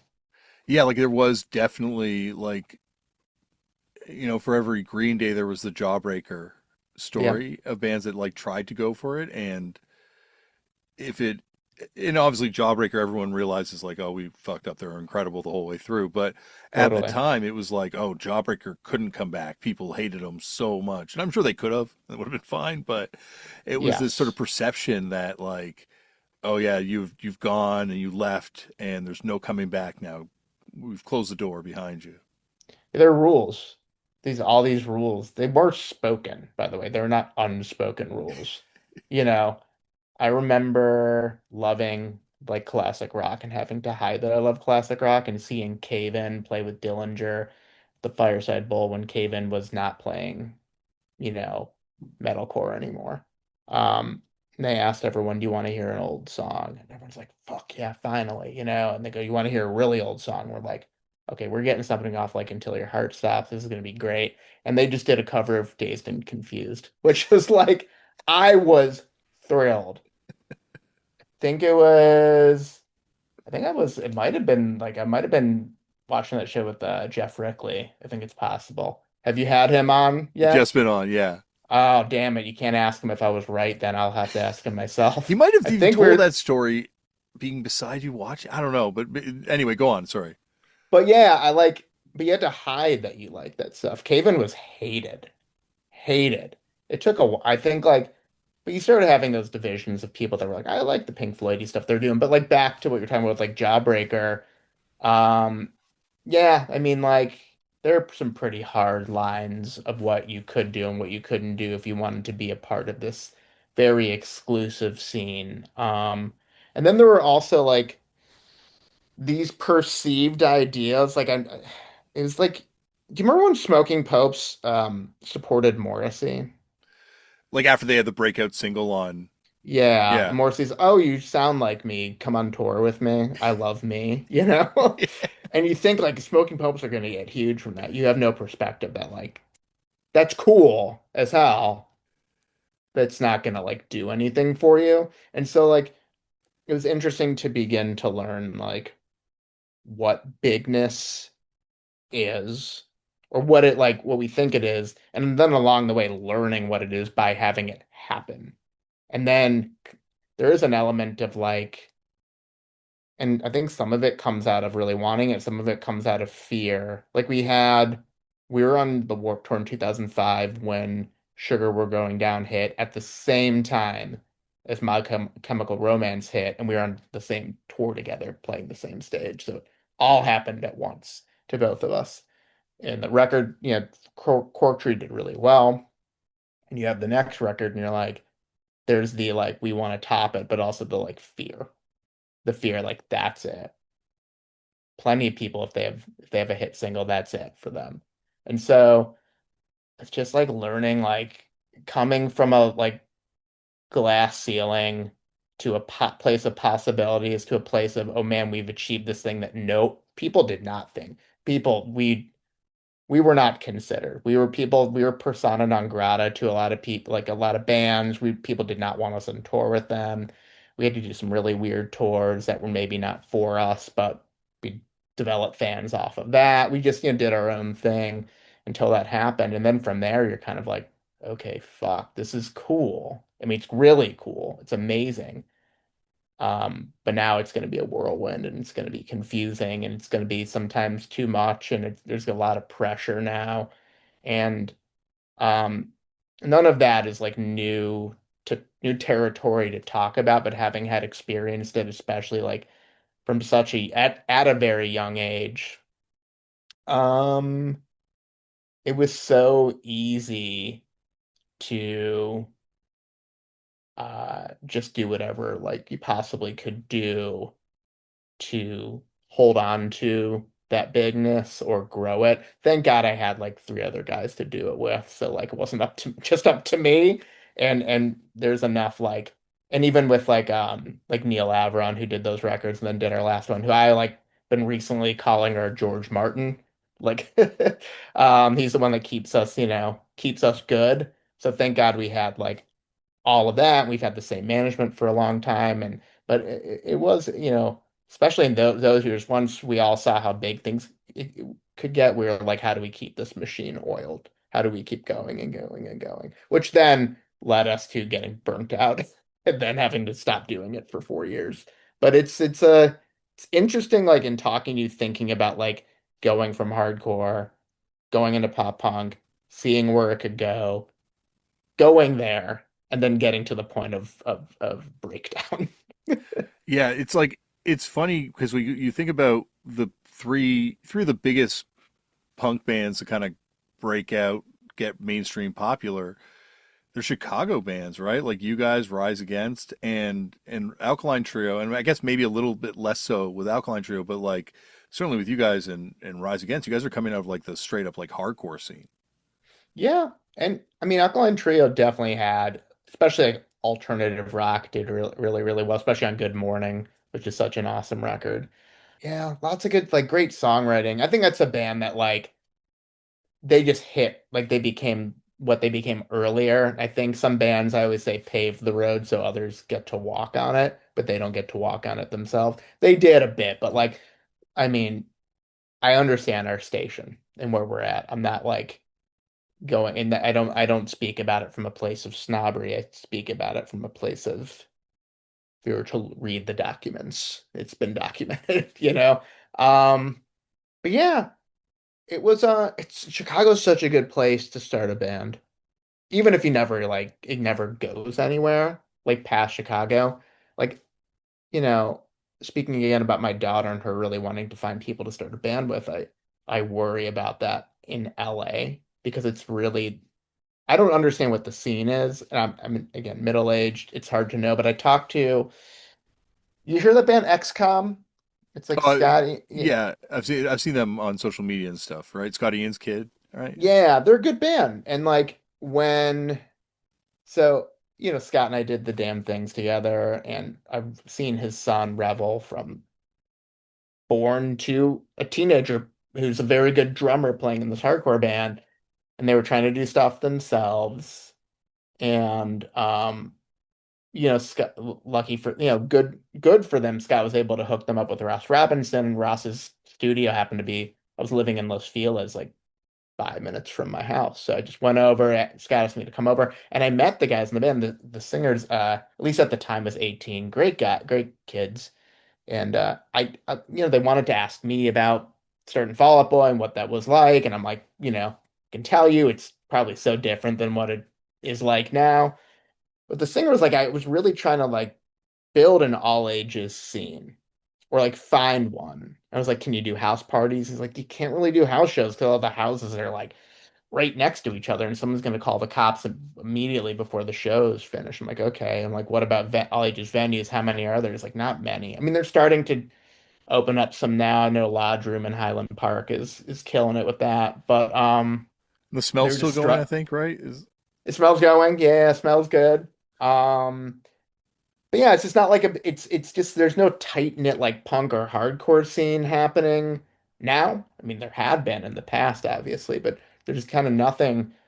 So I'm happy for them that they were able to get a boost and help from Scott and others to get on some real tours, and they're doing this, new kind of Warped Tour revival, and it's great for them. But I think in talking to the singer and hearing about that, I'm like talking with Ruby, and she's like, will I be able to find something here?" I goes, I don't know, man. LA seems hard. It's too bad we don't live in Chicago, where I didn't find it very hard. I don't know.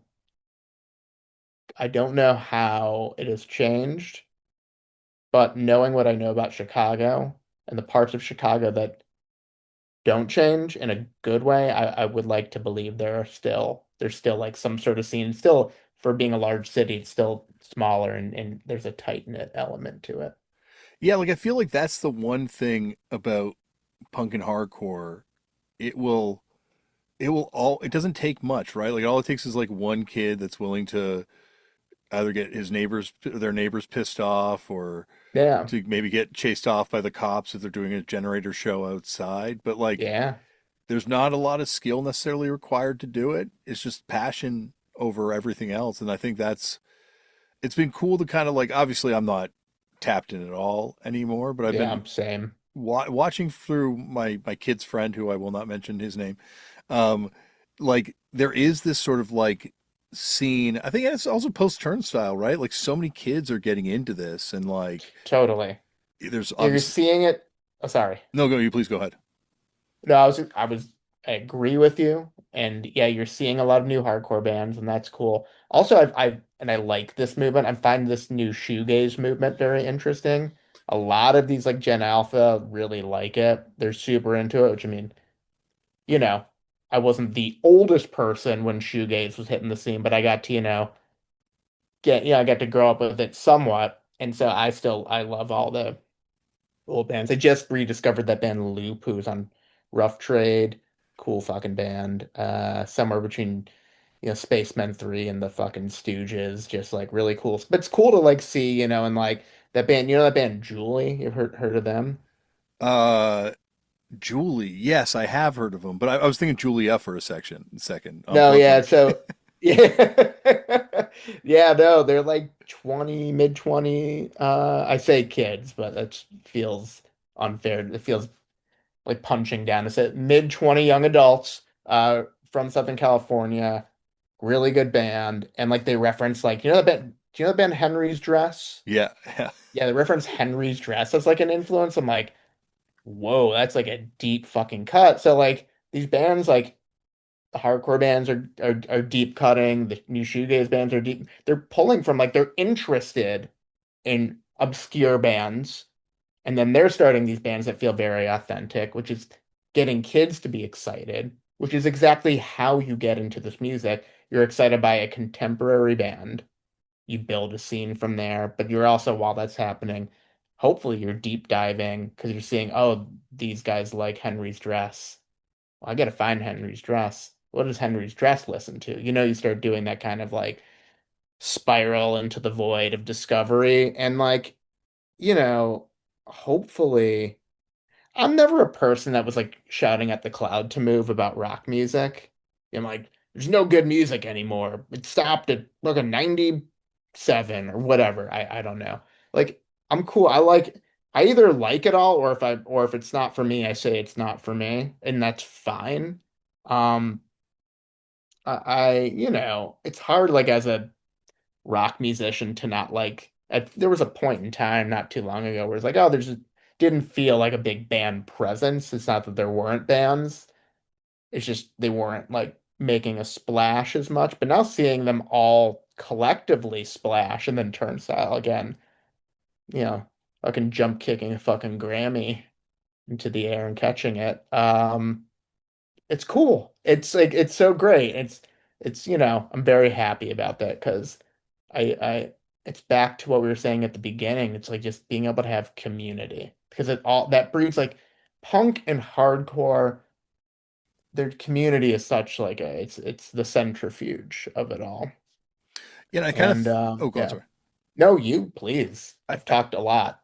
I kind of feel like you need these bands to supernova and to go through, obviously, like the highs and also, as you know, you've talked about the lows of this explosion of a band ride, because in that supernova, it brings all these kids in, and not everyone's going to stick around and get super DIY and get into the scene, but some of those kids will.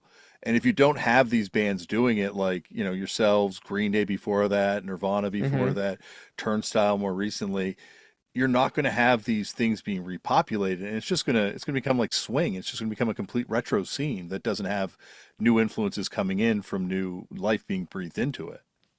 And I think it's funny you bring up retro. It's like all art exists on like the wheel of time, you know? And so like you're seeing like a big 90s revival. There's the 2000s emo revival that's like happening. Like all of a sudden, I went to the fucking Americana Mall in Glendale with my friend and we saw a movie, got some coffee, and I got like, I call it recognized. I don't know if that's if other people could you Oh call it yes, that too? Yeah, yeah. okay. Punish I is don't the, I guess, the bad way of referring to it, but yeah, yeah. yeah, yeah. No, it's the positive version of I don't think none of it was punishing, but I was surprised how many people decades my junior were like, "Hey, are you the guy from the thing?" And I'm like, "Yeah, yeah, totally." Like, "Hi, nice to meet you." Which is really sweet. I always think it's really nice. Um, and also you want to be nice to people that like what you do. You don't want to leave them with a bad taste. But I was like, "Oh, this is such a product of that wheel of time." And another reason I never yelled at the cloud to move about rock music was because I'm aware enough that I was like, something will come back at some point. Like, I love hip hop and I love 90s hip hop, and I'm hoping eventually that style of hip hop will come back. You have it a little bit with like Kendrick and Tyler, I think definitely. But like, you know, that's not happening right now. Eventually that will get rediscovered. It's all gonna get rediscovered. It's all gonna come back around. Right now, there are a lot of shoegaze lovers. There's a lot of hardcore lovers, a lot of just general 90s rock lovers. Cool to see it come back because I think definitely for me, that was a big entry point into choosing my own music. The emo thing has been wild to watch kind of blow up. I guess it's been blowing up for years, but like now become sort of this like established cultural thing where there are rappers that are influenced by you guys. There were kids that, Yeah, it's cool. It's awesome. Uh, it's, and then you have like Taylor Swift talk about it too, which you want, this is a funny mini story, and this is no shade to Taylor Swift. She's great. And I say that from the musical perspective. She and I don't think, well, I'll finish the story. My friend Jeff texts me, he goes, "Did you get an invite to Taylor's wedding?" I'm like, what do you mean?" And he's like, "Oh, I know Pete was there." And I go, "Oh, Jeff, she doesn't know who I am. She doesn't know I'm in Fall Boy." It was just fine. I so, but I that's not my identity these days. So I'm able to pull back and go, "That's really funny," and also go, "It's really cool." She's like feels inspired by, she grew up listening to Fall Out Boy, just like these rappers, I guess, grew up listening to Fall Out Boy. Um, why not? It's cool, and they're taking bits and pieces from genres of music that may not be reflective in the genre of music that they're making, and making something interesting uh, through that, with that, and yeah, that's good. That's good stuff. I like I like people approaching making music and listening to music with as few judgments as possible, but it's also impossible to not judge, especially as the creator of the music, because if you have no judgments, you will make no real decisions, probably, right? Or like yeah, no like discerning decisions. I think it ultimately comes down to personal taste, and I think it took me a long time to realize how much nostalgia plays on my personal taste and how much I'm just Yeah. chasing that endorphin hit from that time in my life with a lot of the music I wind up listening to. And like I think that's like you were saying earlier, you kind of like you got to start appreciating these bands for their journey more than looking for them to give you the same feeling that you had as a little kid. And so I've kind of tried to approach that now when I listen to music, like how does this fit into the band's catalog? Because otherwise, yeah, I'd be listening to Victory Style Volume 1 and Yeah, Survival of the man. Fattest Volume 1 forever. Old Ebullition Yeah, Old Ebullition. comps. Some Ideas Are Poisonous comp. Yeah. It would be a Bag of Dicks, all that in the Bag of Dicks comp. Oh, all that in a bag of dicks. Yeah, man. What the craziest Chicago beef is the race trader Charles Bronson beef. Yes. Which I had to just, stand back as a fan of both, I Yeah. think you can like, it's like being friends with like a divorced couple. Yep. You Yeah. know what I Well, mean? You're like, you're both my friends. I can't be in the middle of this, Or yeah. like the race trader. This is not Chicago, but race trader Botch. I don't know the Botch guys really at all. But I like Botch. But I mean, yeah, there's a beef right there. But I also like race trader, and they are my friends. Um, and they just go, yeah, I can like it, The not pick most sides. the most upsetting Chicago beef for me was definitely when Martine and Mark McCoy started having it out in the Maximum Rock and Roll letter section. Yeah. I'm glad that's over now because that was It's like good a that it's good that that vitriol is done. It's kind of connects greatly back to the kind of like normalized violence, the normalized meanness of it all. I mean, that's like basically like message board social media shit. If you think about it, that's like the precursor to it. 100% hardcore kids knew that Twitter was going to be a failed experiment because we had seen it play out in the MRR letter section. We Yeah. knew that this sort of public discourse was going to have the downfall of society written all over it. Yeah, you have to meet face to face and have like actual human interaction to have any sort of discussion and any either resolution or just an agree to disagree. But that's, that's what would that be? It's radical thinking, right? Well, I don't want to keep you all day because I could talk to Joe I for could, fucking ever. this is nice. I'll be Okay. honest, Okay. man. Well, This is let's lovely. we'll go a little bit longer if you're okay with that. I'm okay with it. That's Okay. fine. I'm literally, as I mentioned before taping, we visit our my lovely in-laws have a they live on this off this like secluded lake in Michigan, which is really cool in this like unincorporated kind of area. So the goal is to do nothing. That's what they always say. They're just do nothing. Well, let's continue this fucking punishment.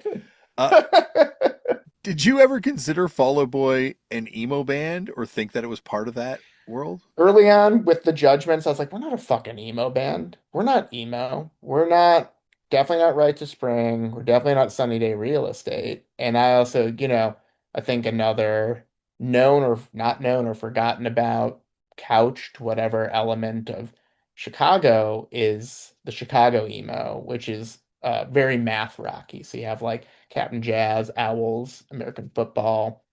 And some of those guys are my like actual like friends, which like Mike Kinsella's a friend, and he's like, I'm always like, he's like, I love Fall Out Boy. I'm like, Really? Like he's such a talented, like wacky musician. I'm just like really impressed with him. So it's really nice, and I think part of my really is like, but we're not really emo. Sure, we are, I guess. You know what I mean? Like, I think like the way I look at it now is like it's these genres change, and it's so hard to, I mean, yeah, I guess we wrote very emotional lyrics, which is where, and same with My Chemical Romance. Emotion was a big driver between the lyricism and the connection with the crowd, connecting with, I think, people that, we weren't feeling seen, heard, or good, and they weren't feeling seen, heard, or good either. And so, yeah, I would say that's pretty heavily like driven by emotions. Um, but so were the other bands that were emo before we were. Yeah, I hated at the time. I hated it because it felt so. Um, what's the word I'm trying to think of? It was just like thrust upon us without research or thought. You know, it was like, oh, they're emo, and it's like nobody in the world of music, critique music culture was thinking about how that was a prior genre, and all of a sudden they were just like, we'll erase that. You're emo now. That's we're erasing that history. Now you're emo. Whereas now it's like emo's talked about generationally. It's talked about like, well, this was emo from the 80s, this is emo from the 90s, this is emo from the early 2000s, and this is like newer emo. Um, and yeah, I mean, like I have a much more adult perspective on genre and music and how like I was just talking about with my buddy uh Sam Brown from, you remember that the Whitest Kids You Know, that Oh, comedy troupe? yeah, yeah. Yeah. Yeah.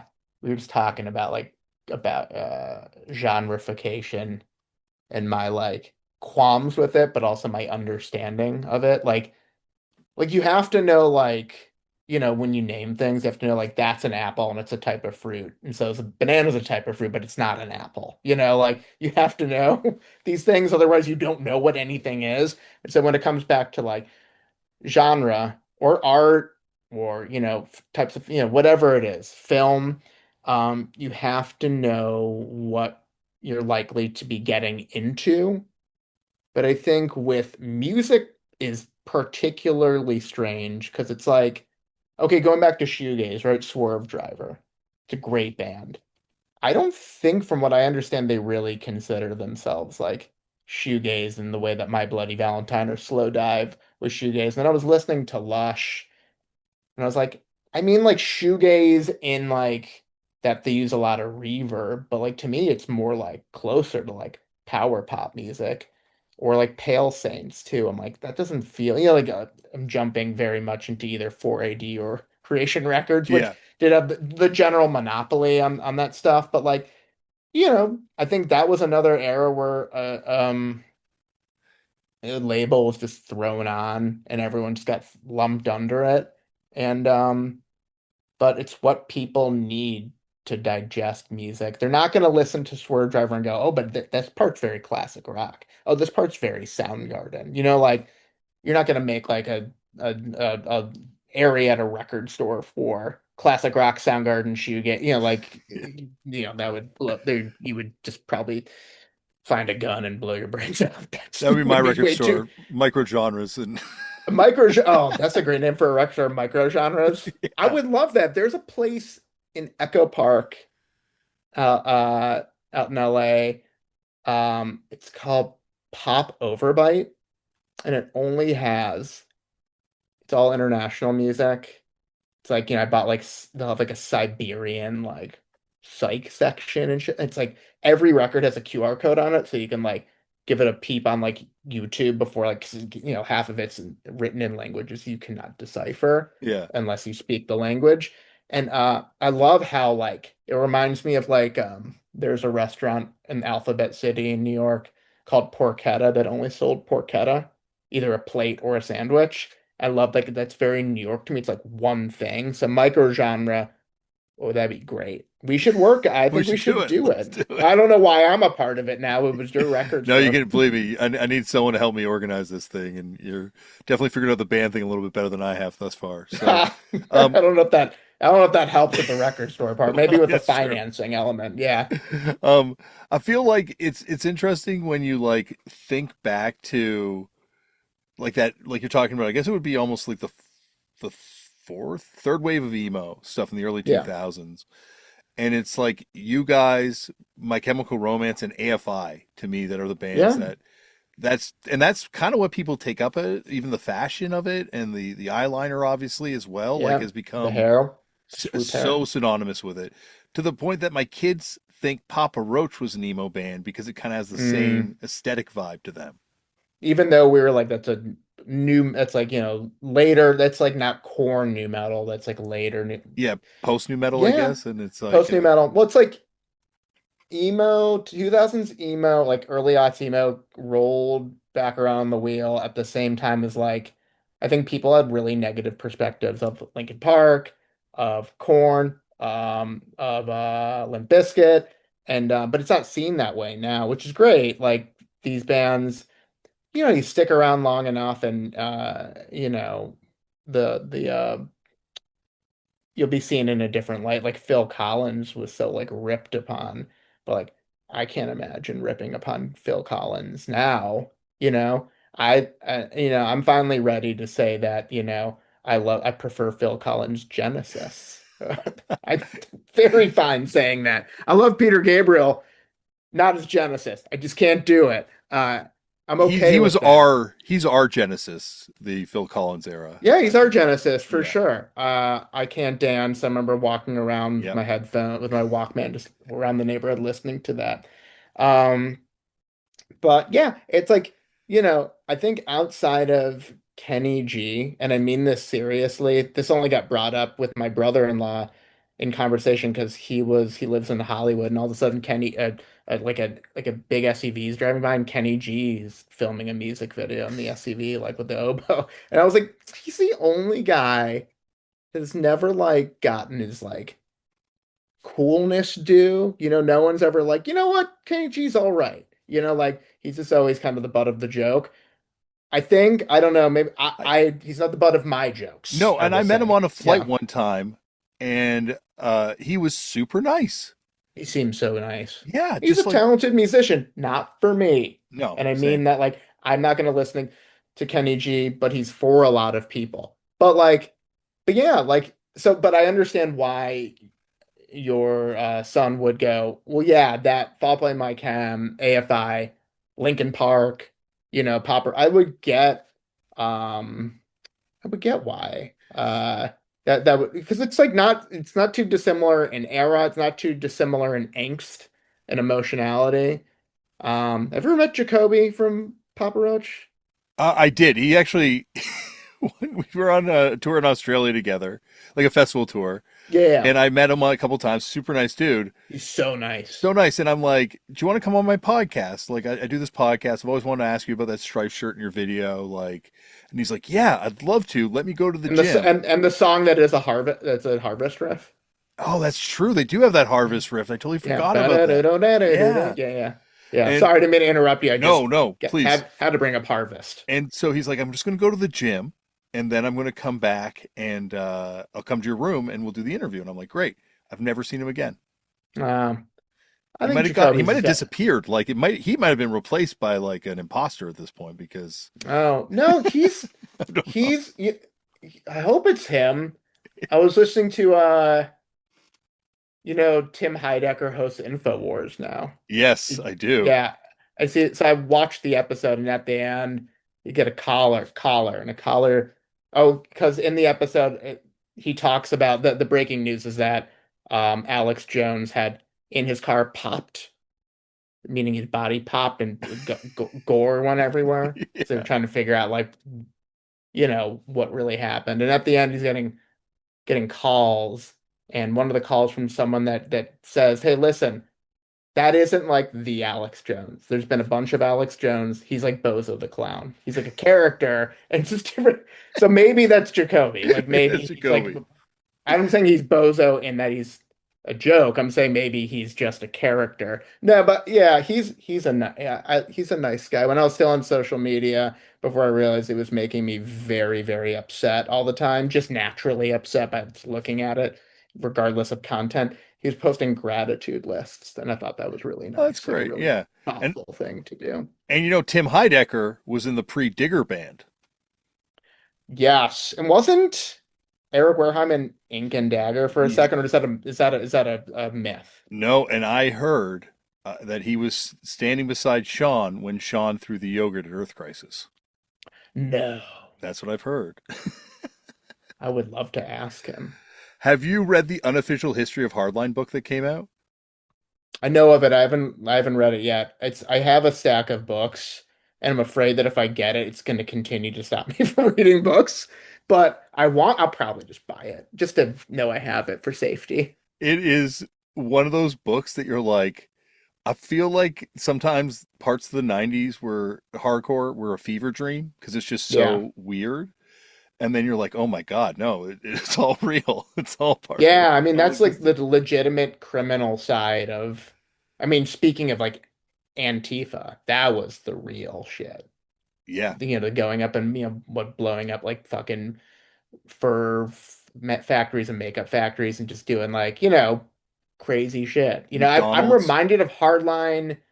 Do you in I was wrong by the way, Popover Bites in Eagle Rock. Echo Park is what I'm going to talk about now. On Echo Park on Sunset, have you seen the PETA building over there? You must have seen it before. I don't know if I have actually, weirdly, It's but PETA's, I don't know if it's their headquarters, it might okay. be. They always have a really crazy ass fucking sign.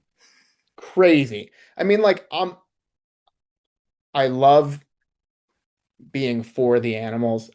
I eat animals. I'm not the guy.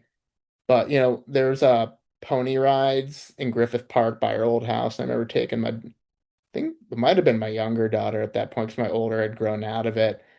And she's doing it, and PETA shows up and just starts fucking screaming and throwing rocks. And there's like kids, and I'm like, I get what you're going for, and maybe I don't totally disagree, but like you're gonna hurt a person, like, but like, and so that's I think like when I drive by the PETA stuff, I'm like, I immediately my brain goes to hardline. My brain goes to like extreme measures, take the most extreme measures to free the animals.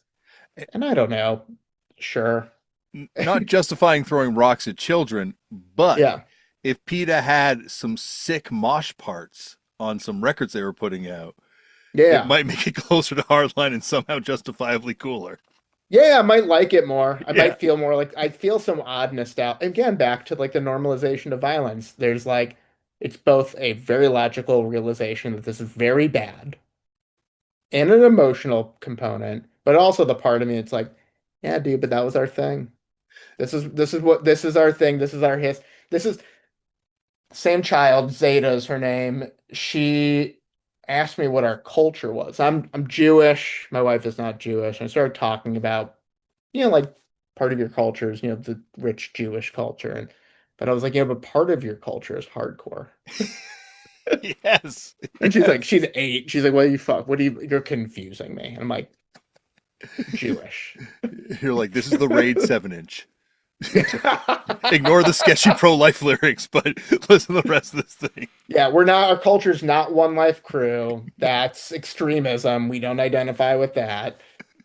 Uh, Brian from Lucero Yeah. he was part of Raid's crew. Oh, I did not know that. Yeah, his episode is fucking crazy for Hardline lore. I'll have to listen to that one.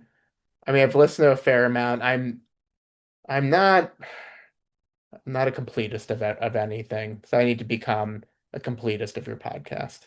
That's my goal. Oh, I appreciate that. I would say I'll just send you a list of the Chicago ones because I think those ones I think you'll get a I kick mean, out of. if it's not of if it's not going to put you out. I've really listened to your podcast. You're on my it's you, The Daily, which I don't again, I listen to none of no one gets every episode from me. Just so you know. Yeah. You're in good company. You and the New York Times. There's a podcast. It is grim but beautiful. It's called Something Actually Happened, I think is the Oh, name of it. I've heard about that. Yeah. It's good, but it's tough. What else? I'll tell you what else there is. I'm going to tell you who you're in company with. I turned my phone off. I Whatever. appreciate. You're in company with like, oh, and This American Life. Well, that is a great company. This podcast only exists because of Chicago podcaster Colt Cabana. I was such a fan of his pro wrestling podcast. Oh, interesting. Yeah, he Yeah, but was. I mean, like, I don't really tend to like listen to music podcasts because of being in the music industry. Like Gordie or like music autobiographies. Gordie will always be like, dude, you listen to this? I'm like, dude, I haven't listened to like, there's like some really there's some I've listened to like some of the other music podcasts, especially the ones that exist in the punk and hardcore scene. And if it's an episode here and there, I'll be like, oh yeah, I like this. It's not for me. But yours I really enjoy. I think it's like who you are, the way you ask questions. I think it's just like I like a band dude talking to a band dude. You know what I mean? It just feels so like normal and natural and comfortable. So when I listen to you speak to other band dudes, band folk, I everyone's a dude to me. I Like one you were time saying, got in tr the universal dude. I one time got in I think unnecessary trouble for that one. But it's just like feels I feel very at ease with it. To I me, appreciate that. that's nostalgia to me versus like somebody that's just only a fan who might be like so well read and smart and ask great questions, but I'm like even like Song Exploder, like which is a really good pod, I can't listen to it because it almost feels like it's coming too much from a place of press junket and it's really smart. It's like really smart. It's super interesting to hear somebody get interviewed about how they write music. I mean, like that is inspiring, and yet at the end of the day, I feel too much like I'm sitting in on somebody's press junket. I appreciate that, and I feel like for me, it's just because like we came through such a weird, interesting period in a very specific, tiny, It's so hardcore scene. specific, so niche. And our way of understanding music in the world, there's like almost a weird universal to it because we were like Heart Attack, Maximum Rock and Roll, Punk Planet a little bit later on, but like Yep, zines and like, so we all have this shorthand and there's this thing we understand. So that's how I knew this would be fun before I did it. Like for years I knew this would be fun because I'm like, oh, these guys are hardcore kids. it's great. I can be myself. You must go through this as a parent where you're forced to be around adults you wouldn't choose to be around otherwise, and it doesn't make these other adults bad people. And you'll meet some cool ones, but you never can really, at least for me, I feel like I have to put on a slightly different affect or version, not affect, but version of myself. And I come away feeling tired from it, a bit depleted. And Yes. I say this to my wife, I'm like, it's really tough. Like because my oldest is about to go into seventh grade, but she was like the sixth grade mom, and I was like the second grade dad. And I'm like, hon, like I don't know if you know how hard this is for me. I can do it, but like I cannot be myself around most of these people because like there's no way they could know the reality of who I am and where I came from. There's no like if I try to even bring up like any of these things in passing, they're like mortified or like confused or just like they're like, yeah, it's just, I'm already like you probably have this too, looking the way we look, tattoos, all of that. it's preconceived idea that when these folks talk to you, it's like, well, this guy's gonna be a fucking idiot. Yeah, you show up the first day, you got tattoos. You say your favorite genre is power violence. Shoegaze even looks a little strange to some parents. So Dude, I have a funny story. It's not, I'm gonna sound like a snob in the genre of music I'm gonna pick for this story, but there was a second grade like camping trip and the kids are in bed and the parents sit around the fire. I'm the only one that I think I'm the no, I'm not the only one that doesn't drink. There was one other guy that doesn't drink. He's actually pretty cool. He used to be used to be a songwriter. He's like did really well as a songwriter, found the music industry crushing, left. He's great. He's awesome. He just like does whatever he wants to do and he's great. Covered in tattoos as well, but they're playing like, some kind of like really kind of ubiquitous, like kind of like indie music, but it's really just, some like stuff they've heard on the radio, and that's fine.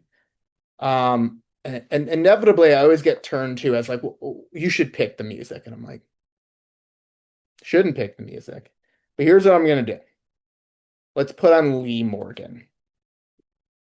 And I put on Lee Morgan, and I get made fun of because they think it's adult contemporary. It's not. It's a jazz musician. And then a parent lights up a cigarette and puts on Dirt. that's And awesome. I'm like, well, I guess I should go fuck myself then. I guess I'm just not hard enough.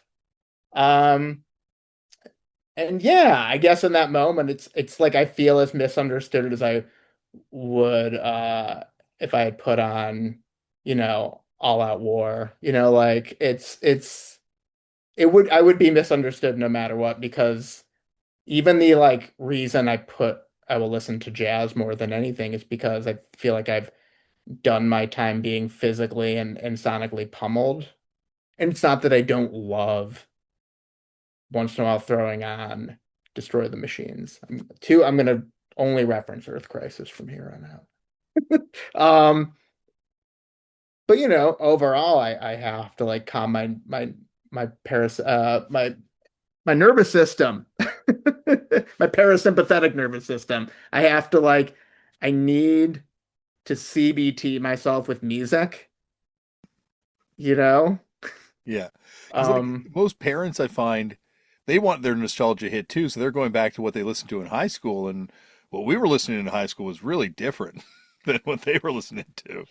totally. I mean, it's why like eventually I think I treated high school as like work. I would clock in, clock out, and then take the train to Fireside Bowl and, you know, Yeah, try to get in there as fast as I can because it was very gang territory at the time. So, and I learned probably as much as I was learning in school, certainly about world issues and history and religious studies, all this stuff from going to hardcore shows and from being reading hardcore zines and like not just because you're from Chicago, but seeing Martine speak at shows and then reading the lyric book that came with the Crudos record or, engaging with this stuff because like you were saying, like that's my culture. That was like way more than high school was my fucking culture.